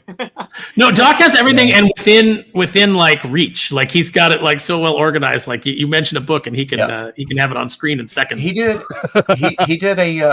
He did the Tales of the Witchblade book where she's like it's like an Egyptian issue. Like an earlier. He did that Let show us your office. It looks fucking amazing, man.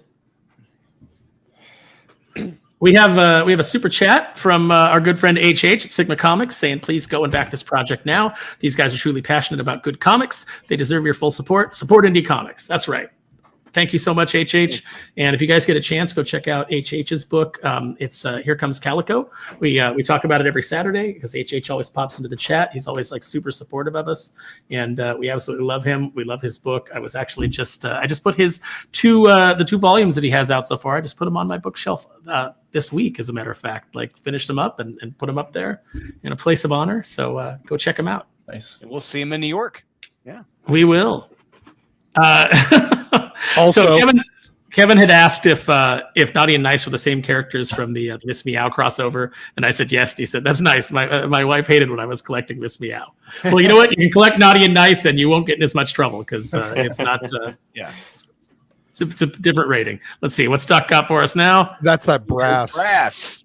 And there we go. Wow. I have my complete Wildstorm universe from start to finish, like Yeah. right near me. I miss so- I miss Wildstorm. Me too. The original miniseries was fully penciled and inked by him, and then I think that Carlos D'Anda did the line art on volume 2, but I think Bennett did the inks on it. So Yeah, Damn, dude, that's good. because this Yeah. is Carlos D'Anda with Yeah. Richard Bennett inks. Yep. I have the. but this is cool that everyone's backing this too. You got 2 more projects to go, and then you guys are going to get the Dolan verse omnibus. Oh, that's right. Yeah, Yeah. everyone will get. Yeah, he's written so many books in the last 2 years that you're going to get your 1,200-page Dolan Omni. There's the. That is Volume insane. Yeah, that's a wraparound cover too. Yep. Hey, every single one of us had the poster and this at our desk in the bullpen. Every single one of us at Extreme. That's awesome. We were big simping. What we used to do. Yeah. Big You know, sip and all the Wildstorm Big stuff. simping. Yeah, dude. Danny, Mickey, and John Sabal absolutely had this at their desk. Yeah. You know, the one artist, if he had survived, I think he would have been at that level as Nick Manabat. You want to talk about a talent that just gone way too soon. Holy crap. His work was nuts.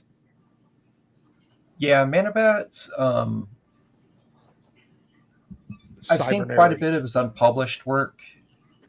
It was all that same caliber as the Cybernary stuff. So yeah, it would have been really cool to, if he had lived longer, to be able to see where he was going to go with it. Yeah, I feel like he was kind of leaning towards the. A lot of people say Jay Lee, and I'm like, no, more like Frank Turan. I don't know if you know, like Frank. Is it Turan or Turan? Frank Turan.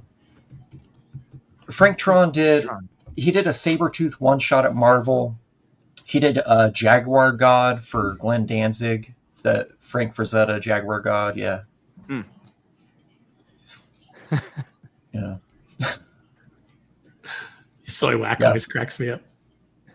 Yeah, Tron did all those really super expensive Punisher covers. The one of like Bullseye licking the knife. These are like 1998, 1999 books. Yeah, Frank Turan. I don't know if he's still doing books now, but he had a very, like, if you take 90s Jay Lee, but someone who has a lot of discipline and control underneath of it, it's kind of in that same vein. We're still climbing. We crossed 3,200 on the campaign, 42 backers.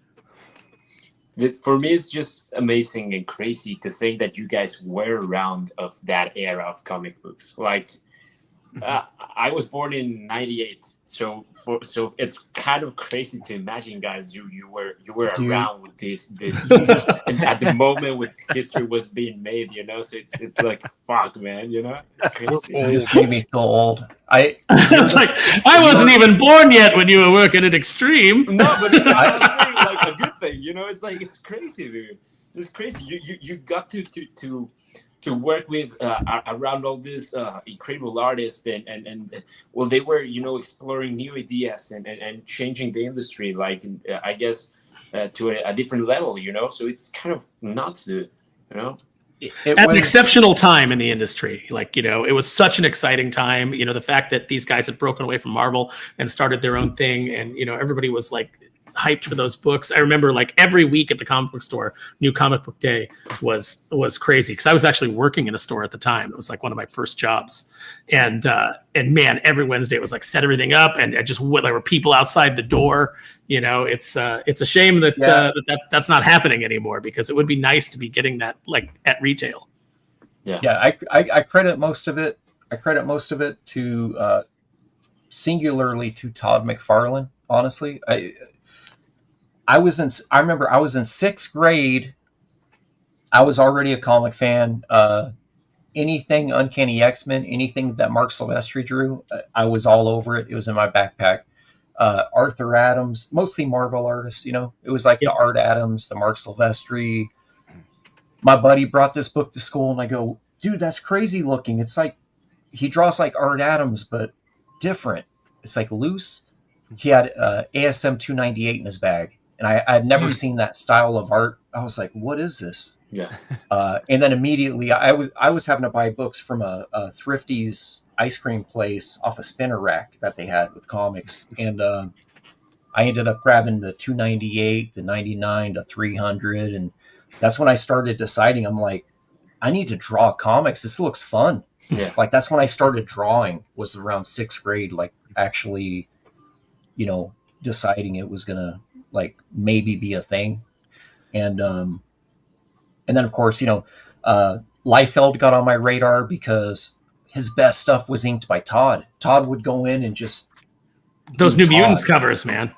Oh yeah. Well, he was inking the Rob covers on New Mutants and and then he was also moonlighting doing his Hulk books always look kind of weird to me, but you know, later on you find out he was drawing like 48 pages a month when he was doing those Hulk books, because he was so Hulk was getting the short stick that month, you know, every month, because he's like Hulk, you know.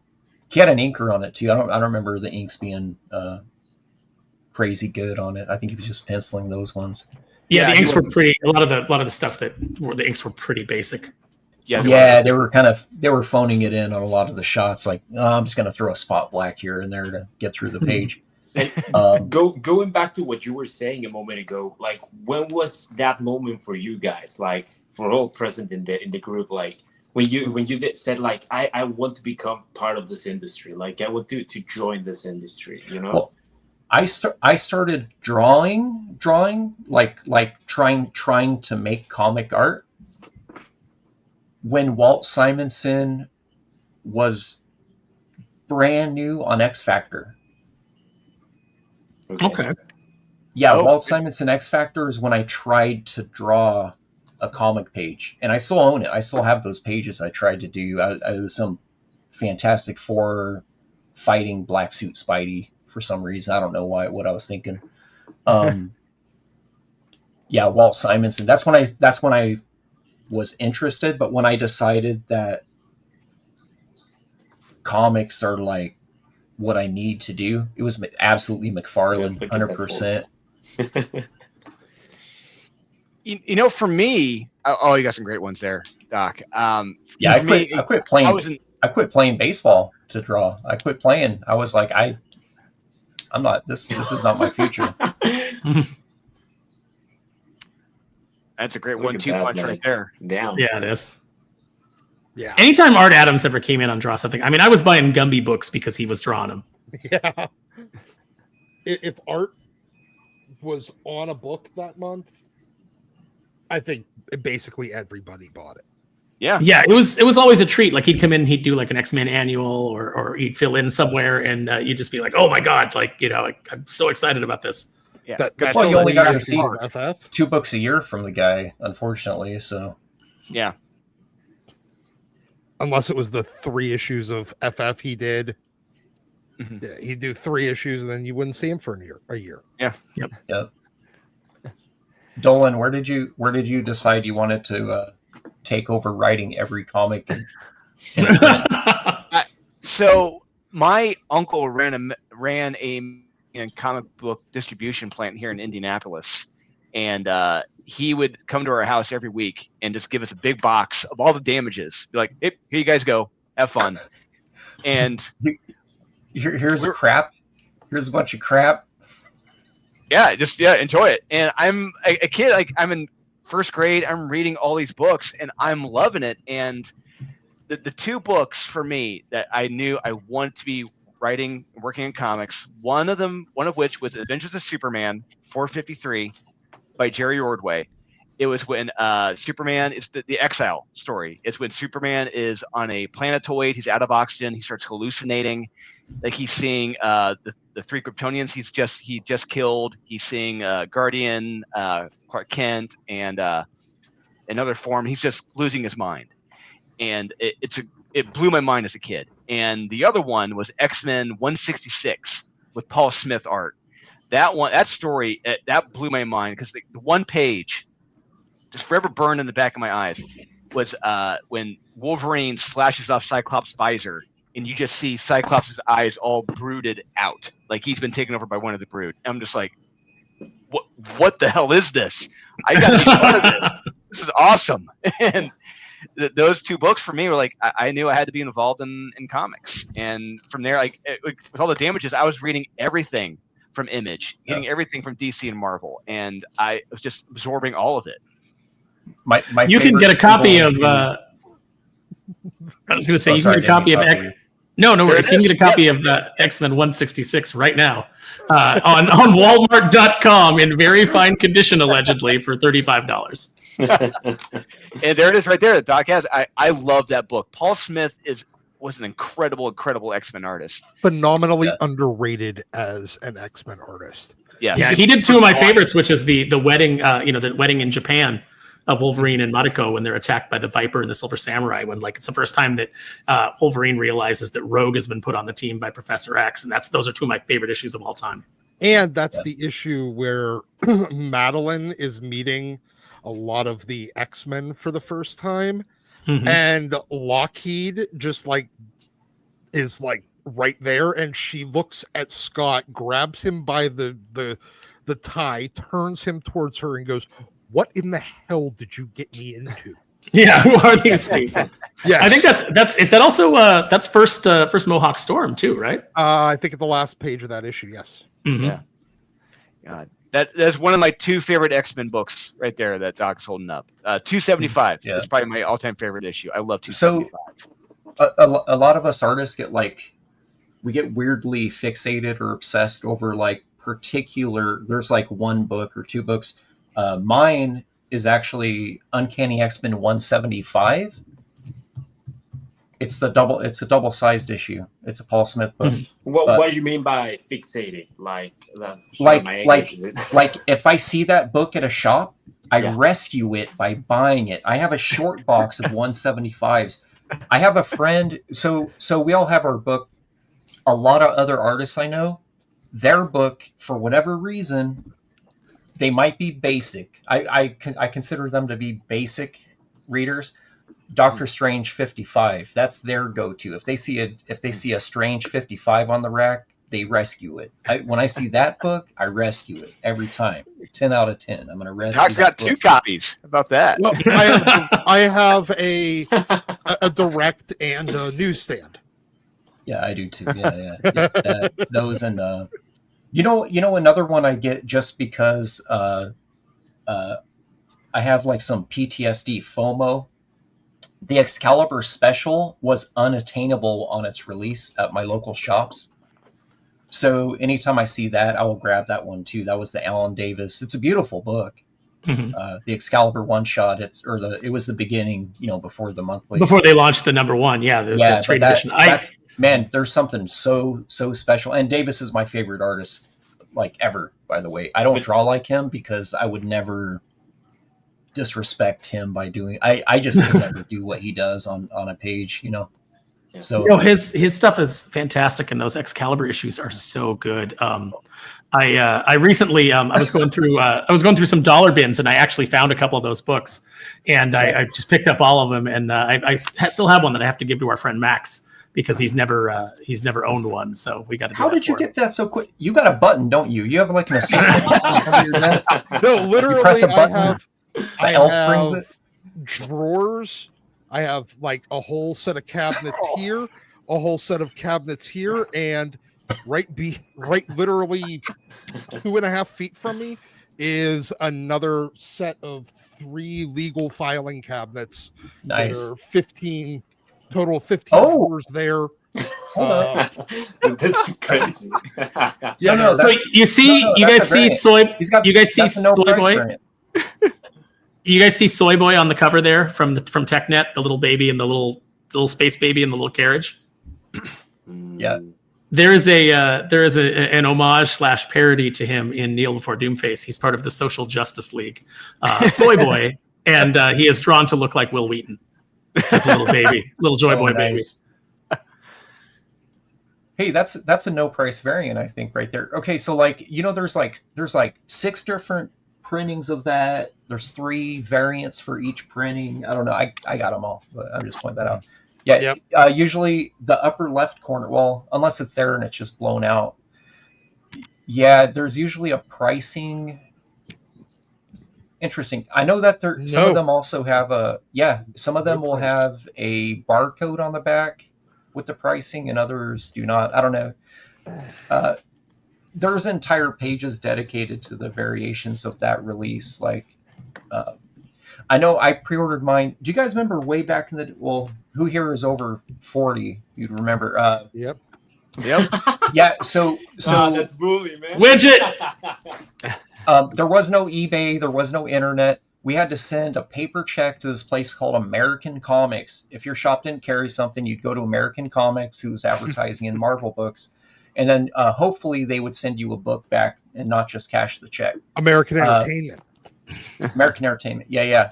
I would get. I had to send them payment twice to finally get a copy, and I ended up with a 3rd printing of that. And it was like the month it came out, they had already hit a 3rd printing. It was insane.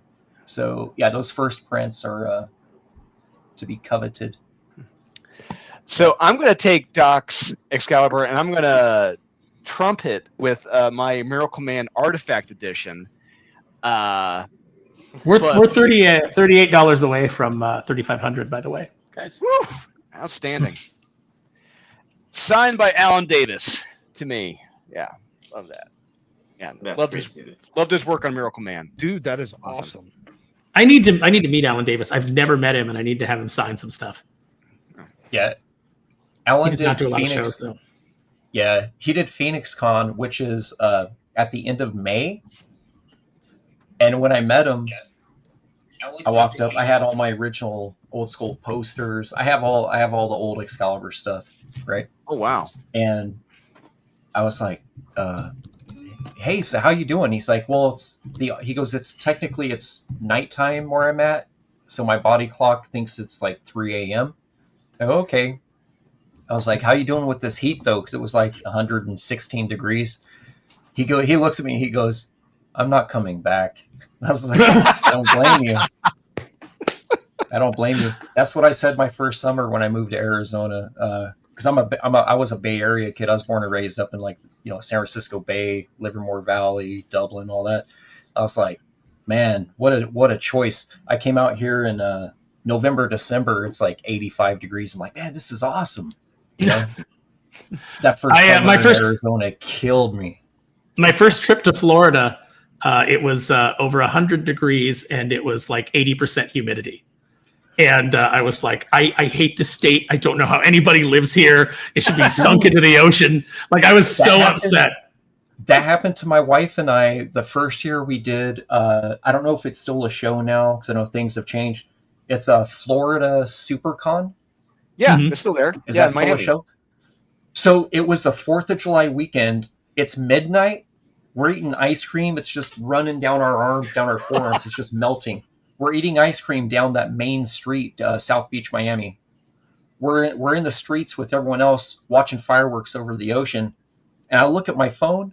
Man, it was 104 degrees with 100% humidity at midnight. I was yeah. I looked at her and I was like, this is hell. Like, this is literally hell. Like, my shirt, when I got back to our Airbnb, I could wring it out. I was like, I didn't know I have that much liquid in my body. Like, where did this come from? Mm-hmm. You're like, how do people live like this? Like I was at Disney World because we were there for like Star Wars Celebration, and then because we were vendors, we got like tickets to go to this special like show at Disney World that was like combining Star Wars and Indiana Jones for one night only. And my friends really wanted to go. We're standing in line. It's like almost midnight. Again, like you said, it's 100 degrees still, and I laid down on the ground, like on the pavement, and I was like, just kill me. I don't want to be here. I am so unhappy right now. Dude, what I was doing at that show, just because of the weird weather, my body I'm now a lizard. The heat's okay. It's dry heat. I'm okay. As soon as there's humidity, I start dying on the inside. I was purchasing nerdy shirts at the con. Mm-hmm. I would walk to the con, which was like 2 street blocks away. By the time I'd get there, same thing, drenched. I'm just soaked. I'd go in the bathroom, throw that shirt in the trash, and then put on the fresh, dry one that I just purchased. I bought a shirt every day of that show. I was like, I don't want this in my suitcase. I'm like, bye-bye, collectible shirt. You're gone. I can't take you home. We're now over $3,600 with 50 backers even. That is insane. Wow. I'm going to go ahead and plug the link back in the chat for anybody who's just arriving. No, I don't want to drink any more of this. This sucks. Is it terrible? It's awful. Yeah. So yeah, I am not happy with that drink at all. Guys, quick question. This new issue is being published by Counterpoint Comics, right? Mm-hmm. Yes. Okay. I'm tagging you guys on the post with Clan McDonald. Okay. Yep. Okay. Let me tag you guys. Awesome. So Drax, you haven't checked. What's really where were the books that got you into comics? Where were the ones for you that like you knew like I gotta draw this. I have to be part of this. It's kind of weird, man, because in like I'm from Mexico, so in Mexico, at least where I grew up in, we didn't really get the floppies, right? We usually get the trade. So I was I grew up having like my mother used to bring home a pack full of new comic books because she used to work with the company that distribute them in Mexico. So I usually get so many comic books, way more than I could read even a month. So I was like, oh, this is crazy. I have always since I have consciousness, I have always draw. So it's kind of like I don't know a reality where I don't really draw. But it was, I think, until I got the chance to meet Humberto Ramos when I was in middle school. I think it was just starting middle school, I think, and he was working on Superior Spider-Man. And the way he sit down and he was explaining to us how working in comic books kind of is, and as a kid, you know, you kind of idealize that stuff. You know, it's like, holy shit, this guy is like. Well, for me, it was like, I can't believe this guy. It's Mexican, and he's shaping in a way, you know, a character so iconic as a Spider-Man. You know, it was like, can you do that? You know, like he was describing it as going into the office every day and just drawing this character and kind of like changing the destiny and the fate of this character. So it was like, damn, that's crazy. Like you have so much creative. I used to think that way. You have so much creative control over this character, right? And I think it was that moment when I kind of like said, like, damn, I want to do that for a living. Like, I want to aim to do comic books for a living. I think that was the point. Maybe I would say with Superior Spider-Man, but maybe that's how it started actually. Yeah, maybe Batman Hush and Superior Spider-Man. Yeah. And you said those were trades.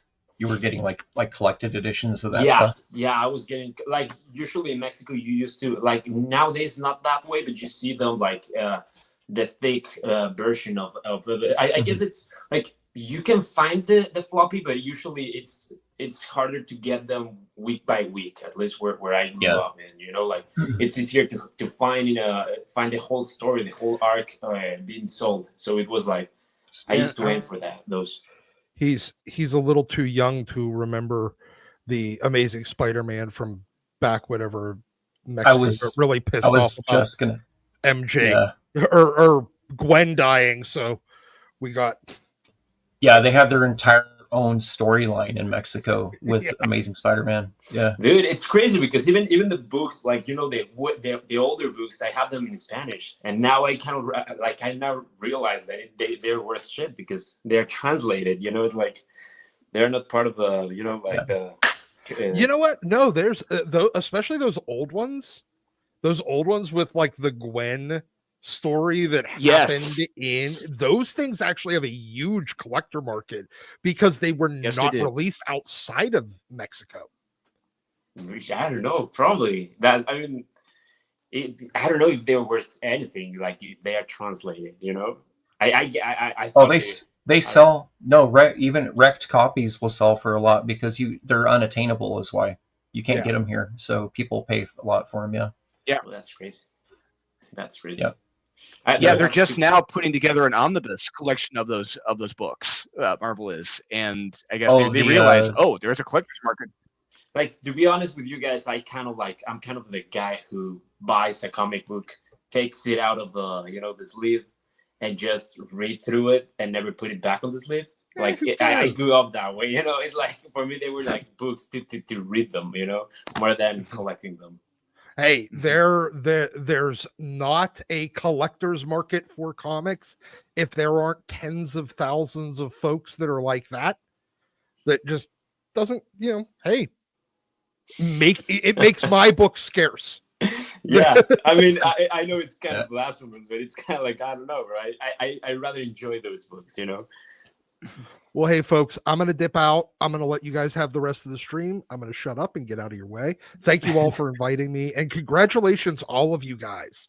This book Likewise. looks dope. Thanks, Doc. Appreciate it, man. It's really nice to meet you, my friend. Have a nice Nice to meet you. Yeah, Doc. I was going to ask him where he gets his elves from. I need an elf. I need someone to bring me a pin. I'm like, yeah, I need a 3. Bring me a 3. I think it's called having a kid. Yeah. Well, no, you made me feel old earlier because I have 2 boys who are adults now, and they were born in 1996 and 98. So I'm like, wait, what? 98? Damn. That's I never grew up. I've stayed like 22 to 24 my whole life. I don't feel old. I don't feel like yeah. I mean, you don't look old. It's interesting. Man. No, yeah. Everyone calls me a vampire. When my boys and I would go out, they think I'm their brother. So I think it's just genetics. Don't you think it's my family's Czechoslovakian, so. I think it's kind of like the comic book effect. Don't you think? Like we have, I guess, in the movie business and the games industry too. But it's like we have to maintain ourselves or keep ourselves creative. You know, creating stuff, thinking about, I don't know, superheroes, stories, characters, motivation of characters and everything. And it's kind of like keeping that inner child alive a little bit longer, maybe for life. Like, yeah, I don't know, right? If you guys, well, no, you can find them on YouTube pretty easy. If you find anything with, especially not at the beginning of Image, probably about anywhere from like 15 years ago to current. If you ever see anything of McFarlane talking about stuff, he's very his enthusiasm, I think, actually elevated because I think there's less stress now. He has settled into like what the market is and what his sales are going to be. Yeah. And I think when Image started, there was so much stress. All those creators were just stressed to the max because they were like, we took this gamble, and it's like, how long is this going to last? Like they really didn't know. Yeah. Rob was the canary in the coal mine. They're like, all right, let's see what happens with Rob first with Youngblood. Yeah. They're like, go on in, go first, man. We're right behind you. Yeah. Yeah. Well, they had a level of popularity with sales that they literally could have gone anywhere. And they would have been They could have gone anywhere, any of them, because they were, yeah, they own the market. Like those, you know, I mean, I guess there would probably be like 5 or 6 artists, you know. But yeah, I mean, their OA was selling at the high end auction places for hundreds of thousands of dollars, even back then. Still, it's like they knew they were A hot lot shit, of the, you know? Yeah. you know, I remember my first year working at Extreme, and I remember walking around. I was probably with Dietrich and Pat Lee and Dietrich. Dietrich Smith was another roommate of ours for a bit. He actually ended up living with Marat for a bit. But I remember us walking around WonderCon when it was still in Oakland at this hotel. I think it was called the Radisson, which they changed it. I think now it's like a Howard Johnson or something. I remember us looking at original artwork on the walls at this one shop. And he actually had the cover to the Savage Land Rogue, the X-Men issue with Jim Lee cover with Magneto, and $7,500 for that cover. Oh, back then he had Jim Lee interiors from Uncanny for like $450 to like $600, right? And then one of my other roommates, he bought a couple Joe Mad pages from Excalibur. He did a 2-issue Excalibur fill-in. He got some Excalibur pages. He got some. It was right when I think Marat just started working on some Uncanny books. It was with Townsend Inks, because Tim actually used to work at Extreme, and then he went freelance and started doing stuff with Joe Mad. I think he inked most of the Uncanny stuff with Mad, but I love Joe Mad so much. Yeah. Townsend, though, he was an Extreme Studios inker first, and then he went and started working with them. But all those Joe Mad pages, $200, $250 a piece. And back then, to me, I was like, that's crazy, dude. I give most of my art to my friends. Like, I just would give them to friends. They're like, hey, I like that page. I'm like, here, you can have it. Because to me, it was already published. Because in my mind, my 16-year-old mindset is, this is already in print. It's going to go in this drawer, or this guy's going to frame it. I'd rather he frame it, right? Like, it's a weird mentality that a lot of us had back then. I think it's a good mentality, man. I mean, yeah, you have to sell them, you know. But it's kind of like, I feel like there's something to comics. Like something you said at the beginning when you joined the stream is that I quite like is you said you enjoyed working on some of the characters, you know, that you like to work in some characters, and I think it's not usual you find people that are passionate about working with specific characters. They get the chance to work on, you know, and I think that's super fucking awesome to hear you say that, man. It's like it keeps you know, like this I don't know, like childhood dreams of saying like, oh damn, I'm working Transformers, I work in this IPs that are freaking cool, man. You know, like working in all of them. It's kind of like I think not a dream come true, but a fun thing, you know, like a bucket list kind of stuff, you know. And it's awesome. It's like a comedian back in the day wanting to take control of the Tonight Show, having that dream of being the Tonight Show host, you know, and you're getting that dream of working on that character. That was your dream as an artist. You're working on that, you know, and that's what you're aspiring to. And I'm living my dream writing comic books right now. I got work being inked by Shelby Robertson. It's like this is something I never thought would happen in my life. Yeah. You know, this is amazing. Dolan's like, what did I do to deserve this? Again. No, you know what's crazy though? As a young artist, my mindset has completely changed. As a young artist, I was always like, oh, I want to draw the X-Men. And then it moved to, oh my God, I'm working on Youngblood. I better not talk about how bad I want to draw Spawn. It was like, you don't want to do that, right? Like, and what's funny is we actually did Moonlight for Todd. I'm going to talk about it right now. I don't even care. Me, Danny Mickey, and Robert Hedden, who was a background inker, we were moonlighting for McFarlane, which we were not supposed to be doing. We were inking up the Spawn issues, like 33. It had like Vindicator. There were Capullo issues, but we were inking those pages for Todd under the table at home for like $400 a page. It was crazy, dude. We were getting paid like bank on those. But where's my compendium? I gotta look this up. I gotta look this. This is pretty crazy. Ron Lim's stuff never looked better, in my opinion, than when it was being inked by Danny Mickey. Oh, Danny, yeah. I think that's the best stuff he ever, like the best his stuff ever looked. Danny is an inking god. I actually just found, let me see if I can find something here. We just crossed 4,000, guys. Holy crap. Woo! Congratulations, guys. Woo! Everybody gets paid. You get to do another one. Yeah, let's do it. Yes. Oh man, this is such a good feeling. Love it. Well, isn't it a good feeling, Drew, to just like, you didn't have to go and like, I mean, you did your fair share of, cutting your teeth, what do they say, making your bones, breaking your back, working for a publisher. But, you get to do your own stuff and you get to work on projects that you're excited about, where you get to kind of like take the creative reins. It's not just like some editor at Marvel or DC called you up and was like, here, you're going to do, we're doing Rainbow Goblin and here's the story and just give us a script in 30 days. And we don't care what you do.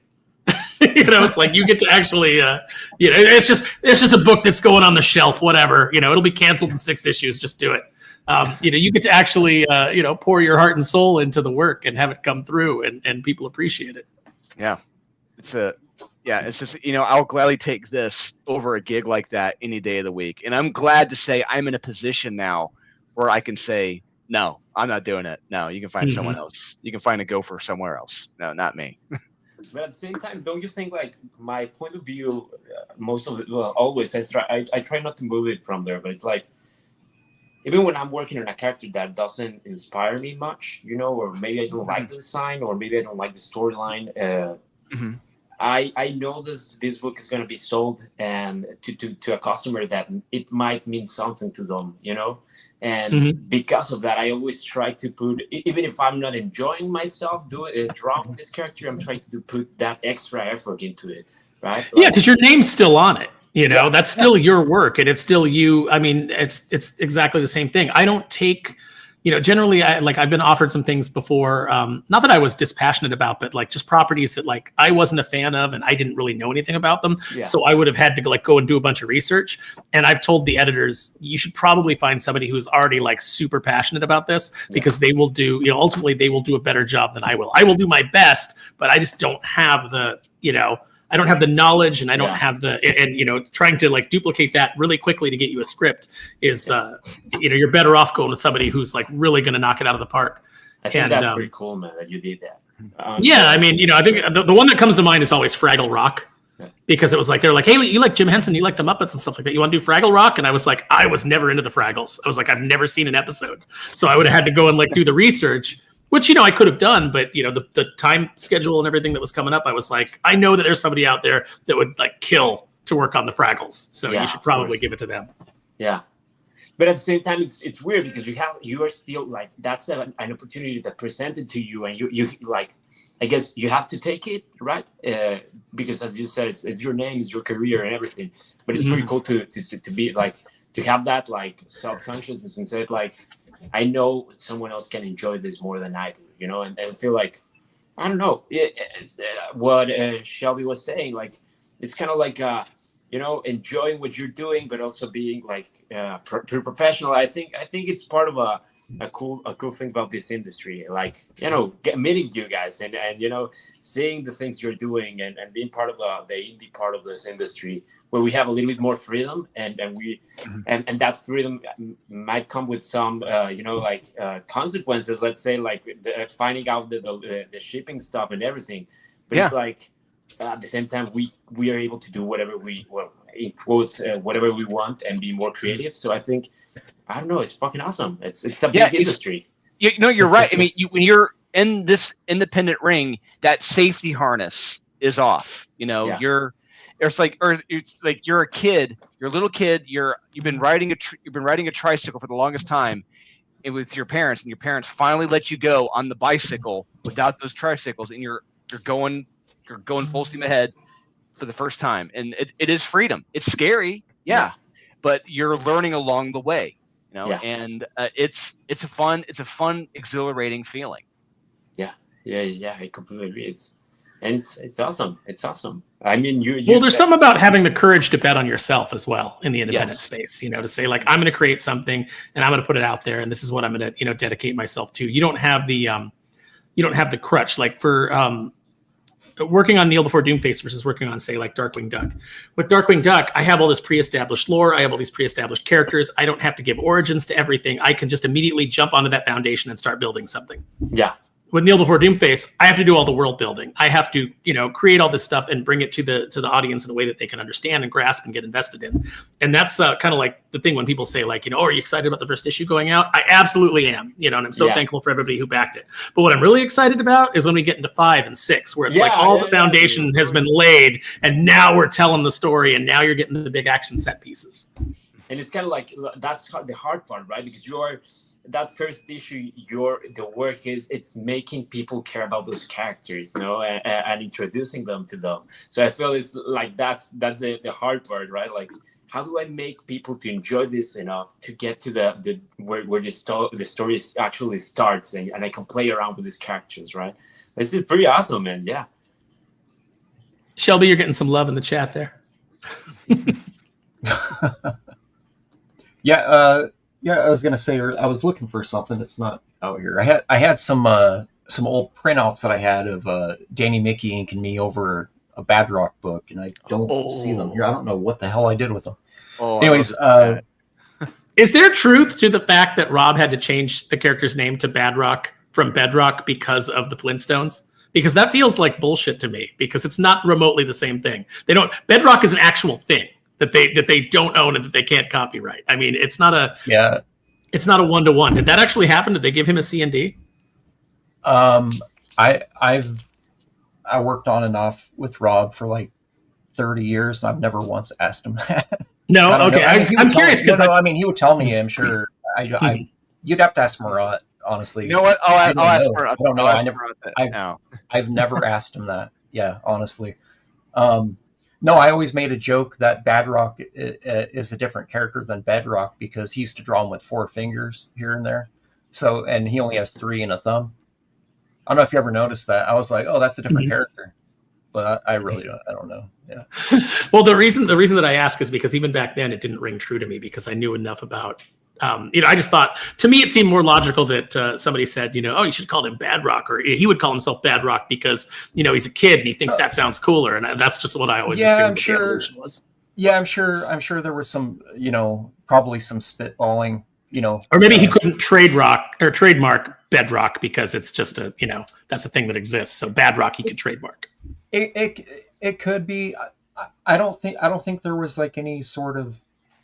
I don't imagine there was like a cease and desist thing, because I don't feel like the Image guys were like on the radar of like Hanna-Barbera or anyone. Yeah. Like I don't see it. But Rob was on the Dennis Miller show. I don't know. He had a jeans commercial. Dude, I remember being a sophomore in high school, and I was up super late. My buddy of mine was staying over, and he brought over his Super Nintendo. I was a Sega Genesis kid. He brought a Super Nintendo over, and we're playing like R-Type 3 or something all night. And we're watching TV. We're like, oh, let's just put it up. We're both burned out.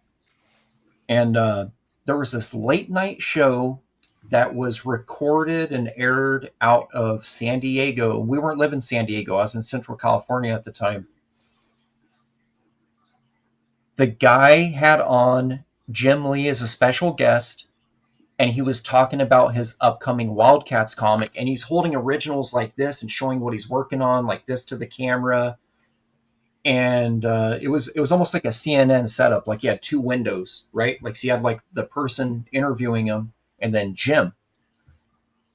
And then for some reason they brought in Dennis Cowan. Mm-hmm. I don't know why.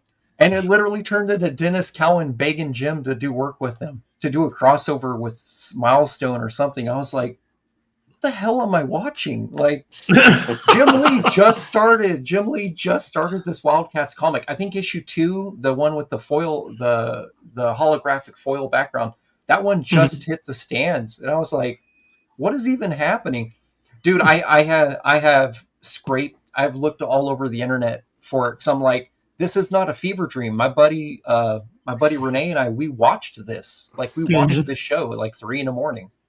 Is this like a cable access thing? It's like it never happened. Yeah. It's like it never happened. The guy, I don't know. It was a variety show, but mostly him interviewing somebody. I don't remember seeing another episode of this thing again, but it was just this bizarre thing. It was like, I do remember it was San Diego, because the guy was talking to Jim. Like, I guess they recorded it that day at midnight, because they were talking about how it's almost midnight. And then, airs, 2-3 hours later, because I was in the same time zone as them. So it was really bizarre, but it was strange, man. It went from like Jim, like showing all this really cool artwork. Like, he was just picking pages up, like just crimpling the tops of them, just showing pages. and he's like, yeah, this guy here. This is Spartan. He can fly. He's kind of like Guardian. If anyone read Alpha Flight, he's like him. And then he started, just explaining characters. And then, like, all of a sudden, this third window comes in, and it's Dennis Cowan with this, like, ear-to-ear smile. And he's like, Jim, what's up, Jim? Dennis Cowan, hey, we should do a crossover. Let's talk, buddy. Let's do a crossover. And it just turned into, I don't even know, it got weird. It got super weird. I've told a lot of people about it, and they're like, you sure this even happened? I'm like, I promise on everything. I watched this show, me and Renee. My buddy Renee passed away from cancer a few years ago, so you can't ask Renee about it. But I was like, yeah, man, like, this was a crazy. No, the internet is undefeated. We just need to put it out and get the internet sleuths on it, and they'll find it if it exists out there in any kind of recorded form. Someone out there has to have a recording of it. Like, I don't, or even maybe Jim has it. Or Dennis Cowan. Someone has to have, this thing on tape. Like, maybe Jim has it. I'll ask. Wills is guested now to the Tucson Comic Con. I could bounce a rock off their back door of the convention center here. I live that close to it. Wow. Wills is going to be here. I might ask Wills if he still talks to Jim, if he can ask him about it, because like it's become like a weird obsession. That one, and you guys know there is a alternate cut to National Lampoon's Christmas Vacation. Yes, I've heard about this, but I have not seen any of the footage. It was only aired on television. Really? There's never been a surfaced copy of it. I love that. That is my Christmas movie. That's why I obsess over it. Mm-hmm. There's an entire scene of when the very beginning, when he goes up and launches off into the snow, and there's an entire scene of them trekking it to have to pay a guy to rent that little pickaxe he used, the little hatchet. Mm-hmm. There's an entire scene of the guy and you can find photos of that scene online, but the entire scene existed. They have all sorts of alternate stuff for TV. The movie was like an extra 30 minutes of footage, and they just, it just disappeared. It's in the ether. Does it mirror the scene? It's like he's like, how much to rent the pickaxe, and the guy's like, how much you got? Do they mirror the the scene from the original with the mechanics? Yeah, that's it. And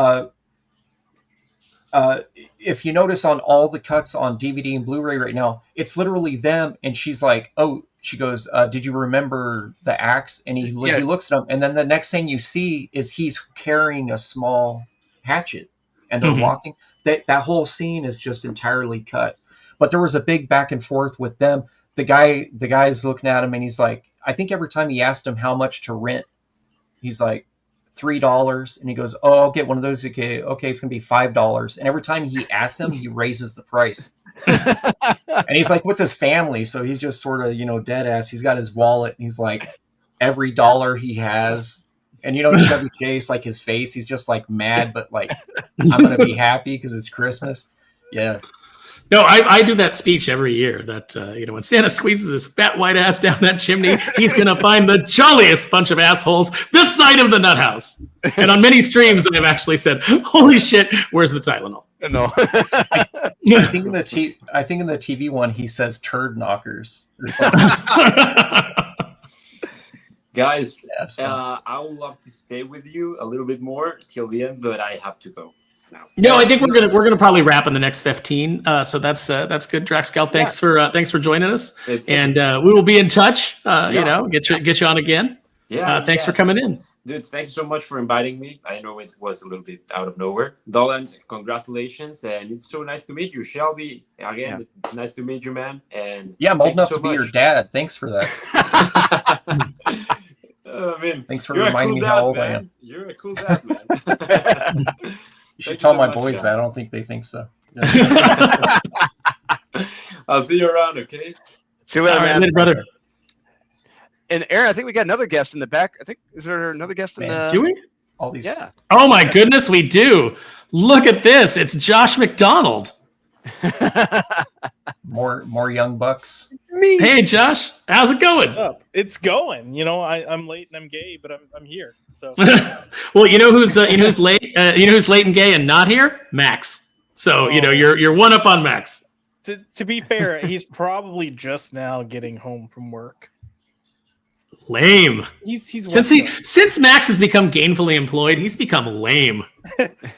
Max is getting a dose of the corporate world. Yeah. Really like. It's like, okay, I'm just gonna go cry in a corner now. I like when Max was just going to school on the GI Bill and was freewheeling and had time. Yeah, with his little backpack, his little hat with a spinner, everything was great and jolly. Licking that big lollipop, skipping along in his short pants. Yeah, I love it. Dude, already past 4K. That's freaking amazing. Yeah, I love it. Hopefully, I'm not gonna jinx it, and people are like, you know what? Let's take the plunge back. They're like, Josh is here. I didn't know this asshole was showing up, so we're just gonna take that back. But y'all said y'all were wrapping up, and I was like, I'll just take over, and we'll move it to the after dark naughty portion of the. You actually totally could. You could jump it over to your channel if you want to keep it going. No, I'm good. I will wrap up with you guys. My intention was to be here earlier, and that just did not happen today, unfortunately. But no, I understand. Here. I mean, Drew sprung this on me. Yeah, he's like, we're good to go Thursday, right? And I was like, what? Wait, what? I appreciate you rolling with it. I didn't find out about it until I was at Terrificon talking with the Claire McDonald, talking with all of them, with Steve and with Aaron. And like, oh, this is happening this week. Oh, crap. Hey, Wes, old buddy, old pal. Yeah, you know what? And we do have to thank Wes for once again letting us take over the channel and letting us do a launch stream. We do our launch streams and our closeout streams on his channel. He's very generous to let us do that. We absolutely love it. He gets some content out of it. He gets a couple of super chats here and there. So but we appreciate it. It's great to have the ability to come to you guys and have our audience come on and do these things and bring on new guests that we've never had before, like Shelby and like Drax Gal, who bailed out. I mean, I know I just got here, but I was listening pretty much my entire drive home. So I really loved hearing Shelby's stories. Like, I thought that was awesome. Right, you get like all the stuff from the Image and Extreme days that you're like, ooh, behind the scenes tea, spill it. Behind the scenes. Yeah. Well, I'm super old, so I have all the stories. Yeah, that's right. Drax Gal said, yeah. No, when he said that, he goes, I was born in 98. I'm sitting here and I was like, you ever see that meme with the lady with all the numbers? And that was me. I was like, what? Like, what's nice about that though is he came in just under the wire where I'll still listen to him. Have you guys seen the meme where it's just like Homelander's like face like, and it says when everybody starts to or whenever anybody offering me advice reveals that their birth date starts with a 2. No, okay. So on this subject, I was literally talking about Lord of the Rings at work the other day, and the one of the people that I was talking to was just like, and I was like, have you not seen Lord of the Rings? Any of them? And they're like, no. And I was like, how have you not seen Lord of the Rings? Their response was, isn't that like that really old movie? And I was like, it came out in like 2000 or 2001. What do you mean really old? And then he follows up with, yeah, I wasn't born yet. And I was like, get the fuck out of here. Real quick, Aaron, I got a response from Marat about the Bedrock story. I asked him. It is true. Yes. Really? Yes. He was going to be Bedrock, and due to Flintstones, yeah, it changed. I feel like he could have won that lawsuit like easily, like because that's I use this example all the time when I talk about like there has to be, if it's not a registered trademark, which they can't register trademark the word Bedrock because that is actually a word. Just like Marvel can't register, like they can't own Juggernaut because that is a pre-existing word. You run into it, the way that the court views it is it has to be something that people could conceivably confuse. So for example, you couldn't do a comic book called Juggernaut because Marvel's already got that locked up. But you could call your company Juggernaut, or you could have a product that was called Juggernaut, because nobody's going to walk into a comic book store and confuse your piece of exercise equipment with the comic book that they wanted. And the landmark case that I remember from back in the day was there was a porn company, and they had done a VHS porno that looked like a box of Oreos, and it was called Horeos. And it was sold in adult bookstores. I remember reading about this in the paper. And Oreos sued them and got laughed out of court because the judgment was no one is going to walk into a porn store and confuse Oreos thinking that they're getting a thing of cookies. And likewise, this porno is not sold in the supermarket, so no one is going to think they're buying cookies and end up with a porno. Yeah, and the sequel was called Double Stuff, though. I thought they were getting in trouble for that one. Was it really, or did you just do that off the cuff? No, I just made that up right now. That is a damn good job. Oreos too, Double Stuff. No, actually, you're talking about that subject. So, too much youth in here. Maybe one person here will know this. Okay, so like way back, there was a guy who did a Kickstarter. I think it was in the UK. I might be wrong, but it was one of those. It looked like a computer for dummies or whatever. He did one that was a law. I think it was a law book, and I think it was law. How to be a superhero of law. He used the word superhero in the title, I think. Marvel and DC had a joint lawsuit against him because they were claiming ownage of the word superhero. You'd have to Google this to fact check me on this. But he ended up winning. But by the time everything was done, and he ended up with like a $65,000 Kickstarter or something, he had no money left by the end of it. It was like a crazy thing. So he won, but he lost because he wasn't able to get any of the books out. He wasn't able because of the law, what do you call it, lawfare going on with his property. And this isn't like this is way back when Kickstarter was new. But I remember that was a big deal. They kind of squashed it because I think because it was like an L, you know what I'm saying? It was like an L for like the big two with that. So yeah, and I think now you can use it. I don't think they have that joint copyright anymore. I remember, but it was like because it was in the title, it said superhero, and they were like, no, we own superhero, and I was like, what? They do? Like you can't? That's really weird. That's like a term, right? Like that's not. It's like I mean, I understand the thing when Marvel couldn't use the word mutant because they licensed out X-Men to Fox, like pre-sell. I don't know if you remember that. Like, so like Avengers and that, they weren't calling any characters mutants. They were, I don't even remember what they were calling them, but yeah, there's weird legalese when it comes to those sorts of things, and they can tie you up. Even when they can't win.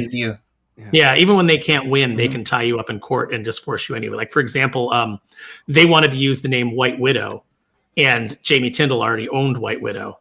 And so they basically like came in and was like, well, we need to, they had to come to an arrangement to share the name, and I guess it worked out pretty equitable for Jamie. I don't know the particulars of all of it, but, it's like Marvel did not own the name White Widow. That was something that Jamie owned, but they were able to kind of like, they could have muscled him to the point where he would have been broke if he would have fought him. That wasn't too hard. So it was 2016. I'll put it in private so you guys can check it out if you feel like it. But that's. Yeah, I mean, if anybody in the chat is interested, I'll put it in the main chat so they can read it. Yeah, I just don't know if this is a nice reliable. Yeah, I guess it is. Okay, so it's his book was it was a self-help book called Business Zero to Superhero. That was the name of his project. So because he used superhero as in the title of his book, he got sued over it. And they lost. Horseshit. Marvel and DC lost that. Yeah, but they'd run them out of money, unfortunately. Yeah, I'm going to throw the Notti and so I put that link in the chat. I'm also going to throw the Notti Nyce chat up again. Yep. And you know that's happened in the comic industry a few times in the past too. Like it happened with the Fawcett comics with Captain Marvel in their fight with Marvel Comics.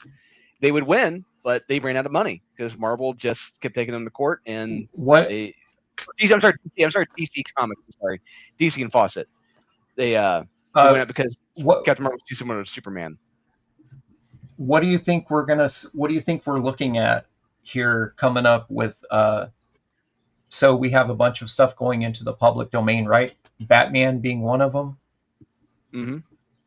That specific version of, so you got Superman going public domain, Batman, Wonder Woman, but it's that specific era version. But then when you create your own, you have to change. It has to be, it's like the 7 degrees of Kevin Bacon, right? It has to be so many degrees apart from the original one that was published. Mm-hmm. Well, can you just do a character that I know that you can't use the name, you can't use the Bat logo, you can't use some of that stuff, and you can't put the Batman name on the cover, but he can be called Batman inside. I know there's a lot of. I don't know how true. The Superman can't fly because flight was introduced by the Fleischman cartoons later on, and then DC Comics took that from the cartoons. He never flew. He leapt.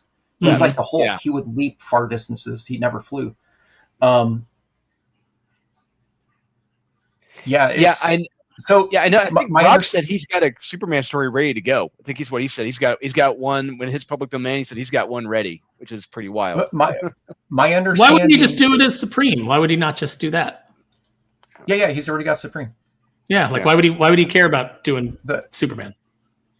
Yeah, he had Alan Moore do a whole run of Supreme. Come on. Yeah, I got the trades. I love it. So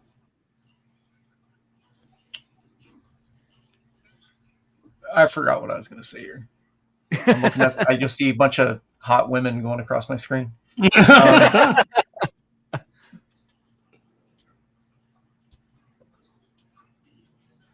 more interesting than what I had to say. I was just looking up kind of what I was looking up what that might look like, and it looks like pretty much. Yeah, it's. I guess it's almost more like the actual Detective Comics number 27 is what's kind of falling out of. Yeah, someone I don't know if it's a meme, but they were saying it's the Bill Finger version with the red suit. I was like, I don't know if that's true or not. That wasn't published. Yeah. No, he would have the purple gloves, like a weird bat mask. Yeah, it's gonna be like that version of Batman. Right. But do you have to do that version? Can you just take that version and then do your own redesign of it? Is like kind of my question. Not if it's too close to the current published version. But many years ago, I don't remember if it was my uncle or someone else in comics. They explained to me that Spider-Man. Specifically, they said Spider-Man, Superman, and Batman, the only things that are trademarkable on those characters are the logo, not the design. Mm-hmm. That was what I was told years ago. They also did a lot of drugs, if it is the person I'm thinking, so it might not be accurate. Well, I know that you can't use those logos, and that's why before these things go public domain, you will see I think Marvel and DC, or you will see them try to do every version of the logo they could possibly come up with. The registered character part is the logo that is registered, not the design. Does that make sense? Mm-hmm. But I'm not sure how to feel about that because you remember the whole thing with when Rob got booted from the deal with Marvel for Heroes Reborn. He was left with the plethora of pages. He had 2 issues by Platt. He drew an additional issue and a half. There was an issue, I think, by not Matsuda. I think Rich Horry worked on some of it. Anyways, he had all these pages for Captain America, but Jim Lee took over the book to basically, you know, like, here, let's just get this thing done. And he had that issue where everyone pitched in and did a page. Rob redesigned the character or recolored it and was like, oh, now it's Fighting American. And then he published Fighting American comics, right? And he's like, oh, I licensed this from Jack Kirby. And it's like, no, these are repurposed Cap pages. Because if you look up the original artwork on CAF or anywhere else, it's Captain America logo and everything. All that stuff was Photoshop paste ups of like adding the circle, and the shield is now like squared off. And that's all Photoshop, you know? And I know all the Platts pages. I have all the preview Platt pages, and that's Captain America. That is not Fighting American. They added and whited out logo, you know, things. But Marvel made him, and he did it. Marvel said he can't throw the shield. That's actually a trademarked thing, apparently, that if your guy throws his shield, that's a Captain America trait. And the other one was he had to change the, I don't know what you could, the boots. The boots could no longer couldn't have the Buccaneer boots. Yeah, no Buccaneer boots. That was the other thing. And I was like, that's really a weird thing to like be like, nah, your character can't have these two things. He can't. But that has to just specifically be because it was Fighting American, because all kinds of characters that aren't Marvel and DC, that aren't Marvel characters, have Buccaneer boots. Yeah, but I'm saying it. But for that, what Marvel was requiring him to do, like in court, that was one of the things. And I was like, that's bizarre. It's really weird. Is there any other character that throws a shield in comics? Die Hard. That's true. Die Hard throws a, yeah. Literally, he throws a shield. Yeah. U.S. Agent. So. Well, but that's still Marvel. So I'm talking about like outside of Marvel, like, because if they're arguing that, like, he can't throw the shield. Who does DC have? They have. Has Checkmate ever thrown his shield? I don't know. Who does DC have that has a shield? I don't think Guardian's ever thrown his shield. I'm trying to think of other characters that have shields. No, Guardian's never thrown it. No. Yeah. Agent Liberty? No, he doesn't have one. No. You know, next thing they're going to be telling you, your character can't say, "I'd buy that for $1." You know what I'm saying? Well, I mean, that is very much associated with RoboCop.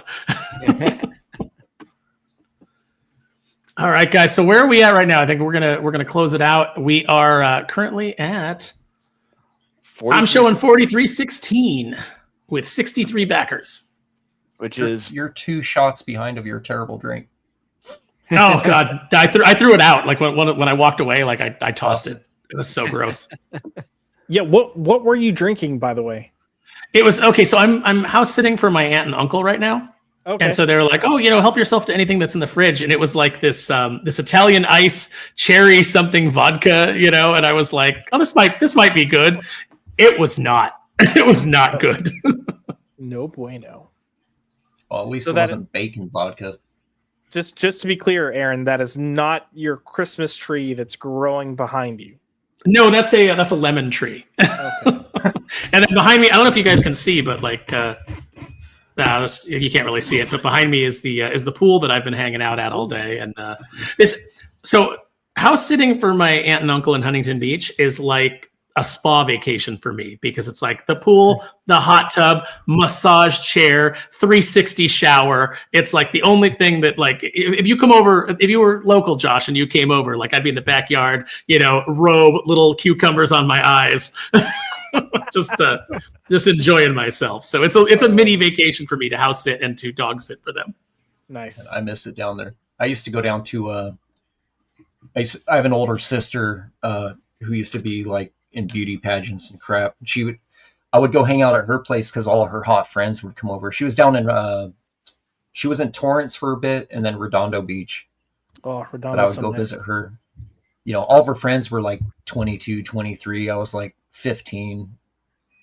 Thinking when I was in high school, my mom ran this like photo lab where, you know, it's like you go in, your film developed in an hour, right? And that was like a big thing at the time because, you know, it was long before digital. And so she had all these like really attractive college girls that were working there, you know, while they went to school. And a lot of the times she wouldn't come pick me up from school myself. She would send one of them. So all of my guy friends would hang out with me to see who was picking me up. As if you were safe. Well, as if, yeah, I'm sure that was it. As if they had a shot, you know, they all wanted to see. Yeah. And their favorite was this girl named Kimberly, and she had like amazing legs. And so they were always hoping it was her because she would pull up in her Jeep and, you know, open the door, and they were all very impressed. Wish I could say that. I can't. Drew was like, I was picked up by the ugliest men you can imagine from school. Just a random bunch of guys from the dock that my parents hired. They had the most beautiful shagged carpeting seats in the back of their white van. That's all I got to say. and always just a big bucket of candy that made me sleepy for some reason. But the lisp. Hi there at a bar. And then Drew said, "Hey, are you Gerard Jones, writer of Green Lantern?" Oh. Sure am. Come check out my constructs. I got some popsicles in my front pocket. My copies of Prime #1. Oh boy, yeah, this degenerated quickly. Oh man, I love it. We dipped down to 19. Now we're back up to 26. 26 watching. That's awesome. I don't know, Josh. Do you want to take over? You want me to send them to your channel? No. I need to shower and try to do some laundry before tomorrow. But all right. But yeah, I got to do some. I got to do some writing tonight, so I got to close out. But thank you everybody for being here. It's been a great stream. We've had a good time. You guys have been more than generous and backing the book. You know, we're $43.79, 65 backers. Wow. Really, really fun. I'm sure it'll keep going through the night. Congratulations, Drew, on another successful project. Yeah, Mazel Tov. And really, this is just a team effort, and everyone from Clan McDonald, Steve McDonald, and his right-hand man Aaron, just kind of spearheading this campaign, and having Marat letting them handle it, and Marat letting me tell the story here, and everyone in the chat. This is a hard sell. Really, it really is. Just a title that probably the viewers, I think, in Critical aren't familiar with, don't know about, and being able to promote it on here, let people know, hey, this is not just a booby book. There is something of substance here. You know, there is quality here. Take a shot on this, and I'm glad. It seems like maybe 3, 4, 5, hopefully, for the viewers of Think Critical have taken a shot on this, and I am proud of that. You know, we've got some new backers, hopefully, in the Marat camp for this book. Well, one of the things that, you know, Drew and I found out working together at Merck was that we were interested in making comic books that actually mattered, comic books that actually, you know, had a story and, you know, had a purpose for existing aside from putting money in somebody's pocket for nudie covers. And, you know, once we broke free from that and we were able to go out and do our own thing, you know, every single thing that we do, you know, we try to put that level of quality in. You know, Drew wants to tell stories. He wants to develop characters that people are going to invest in.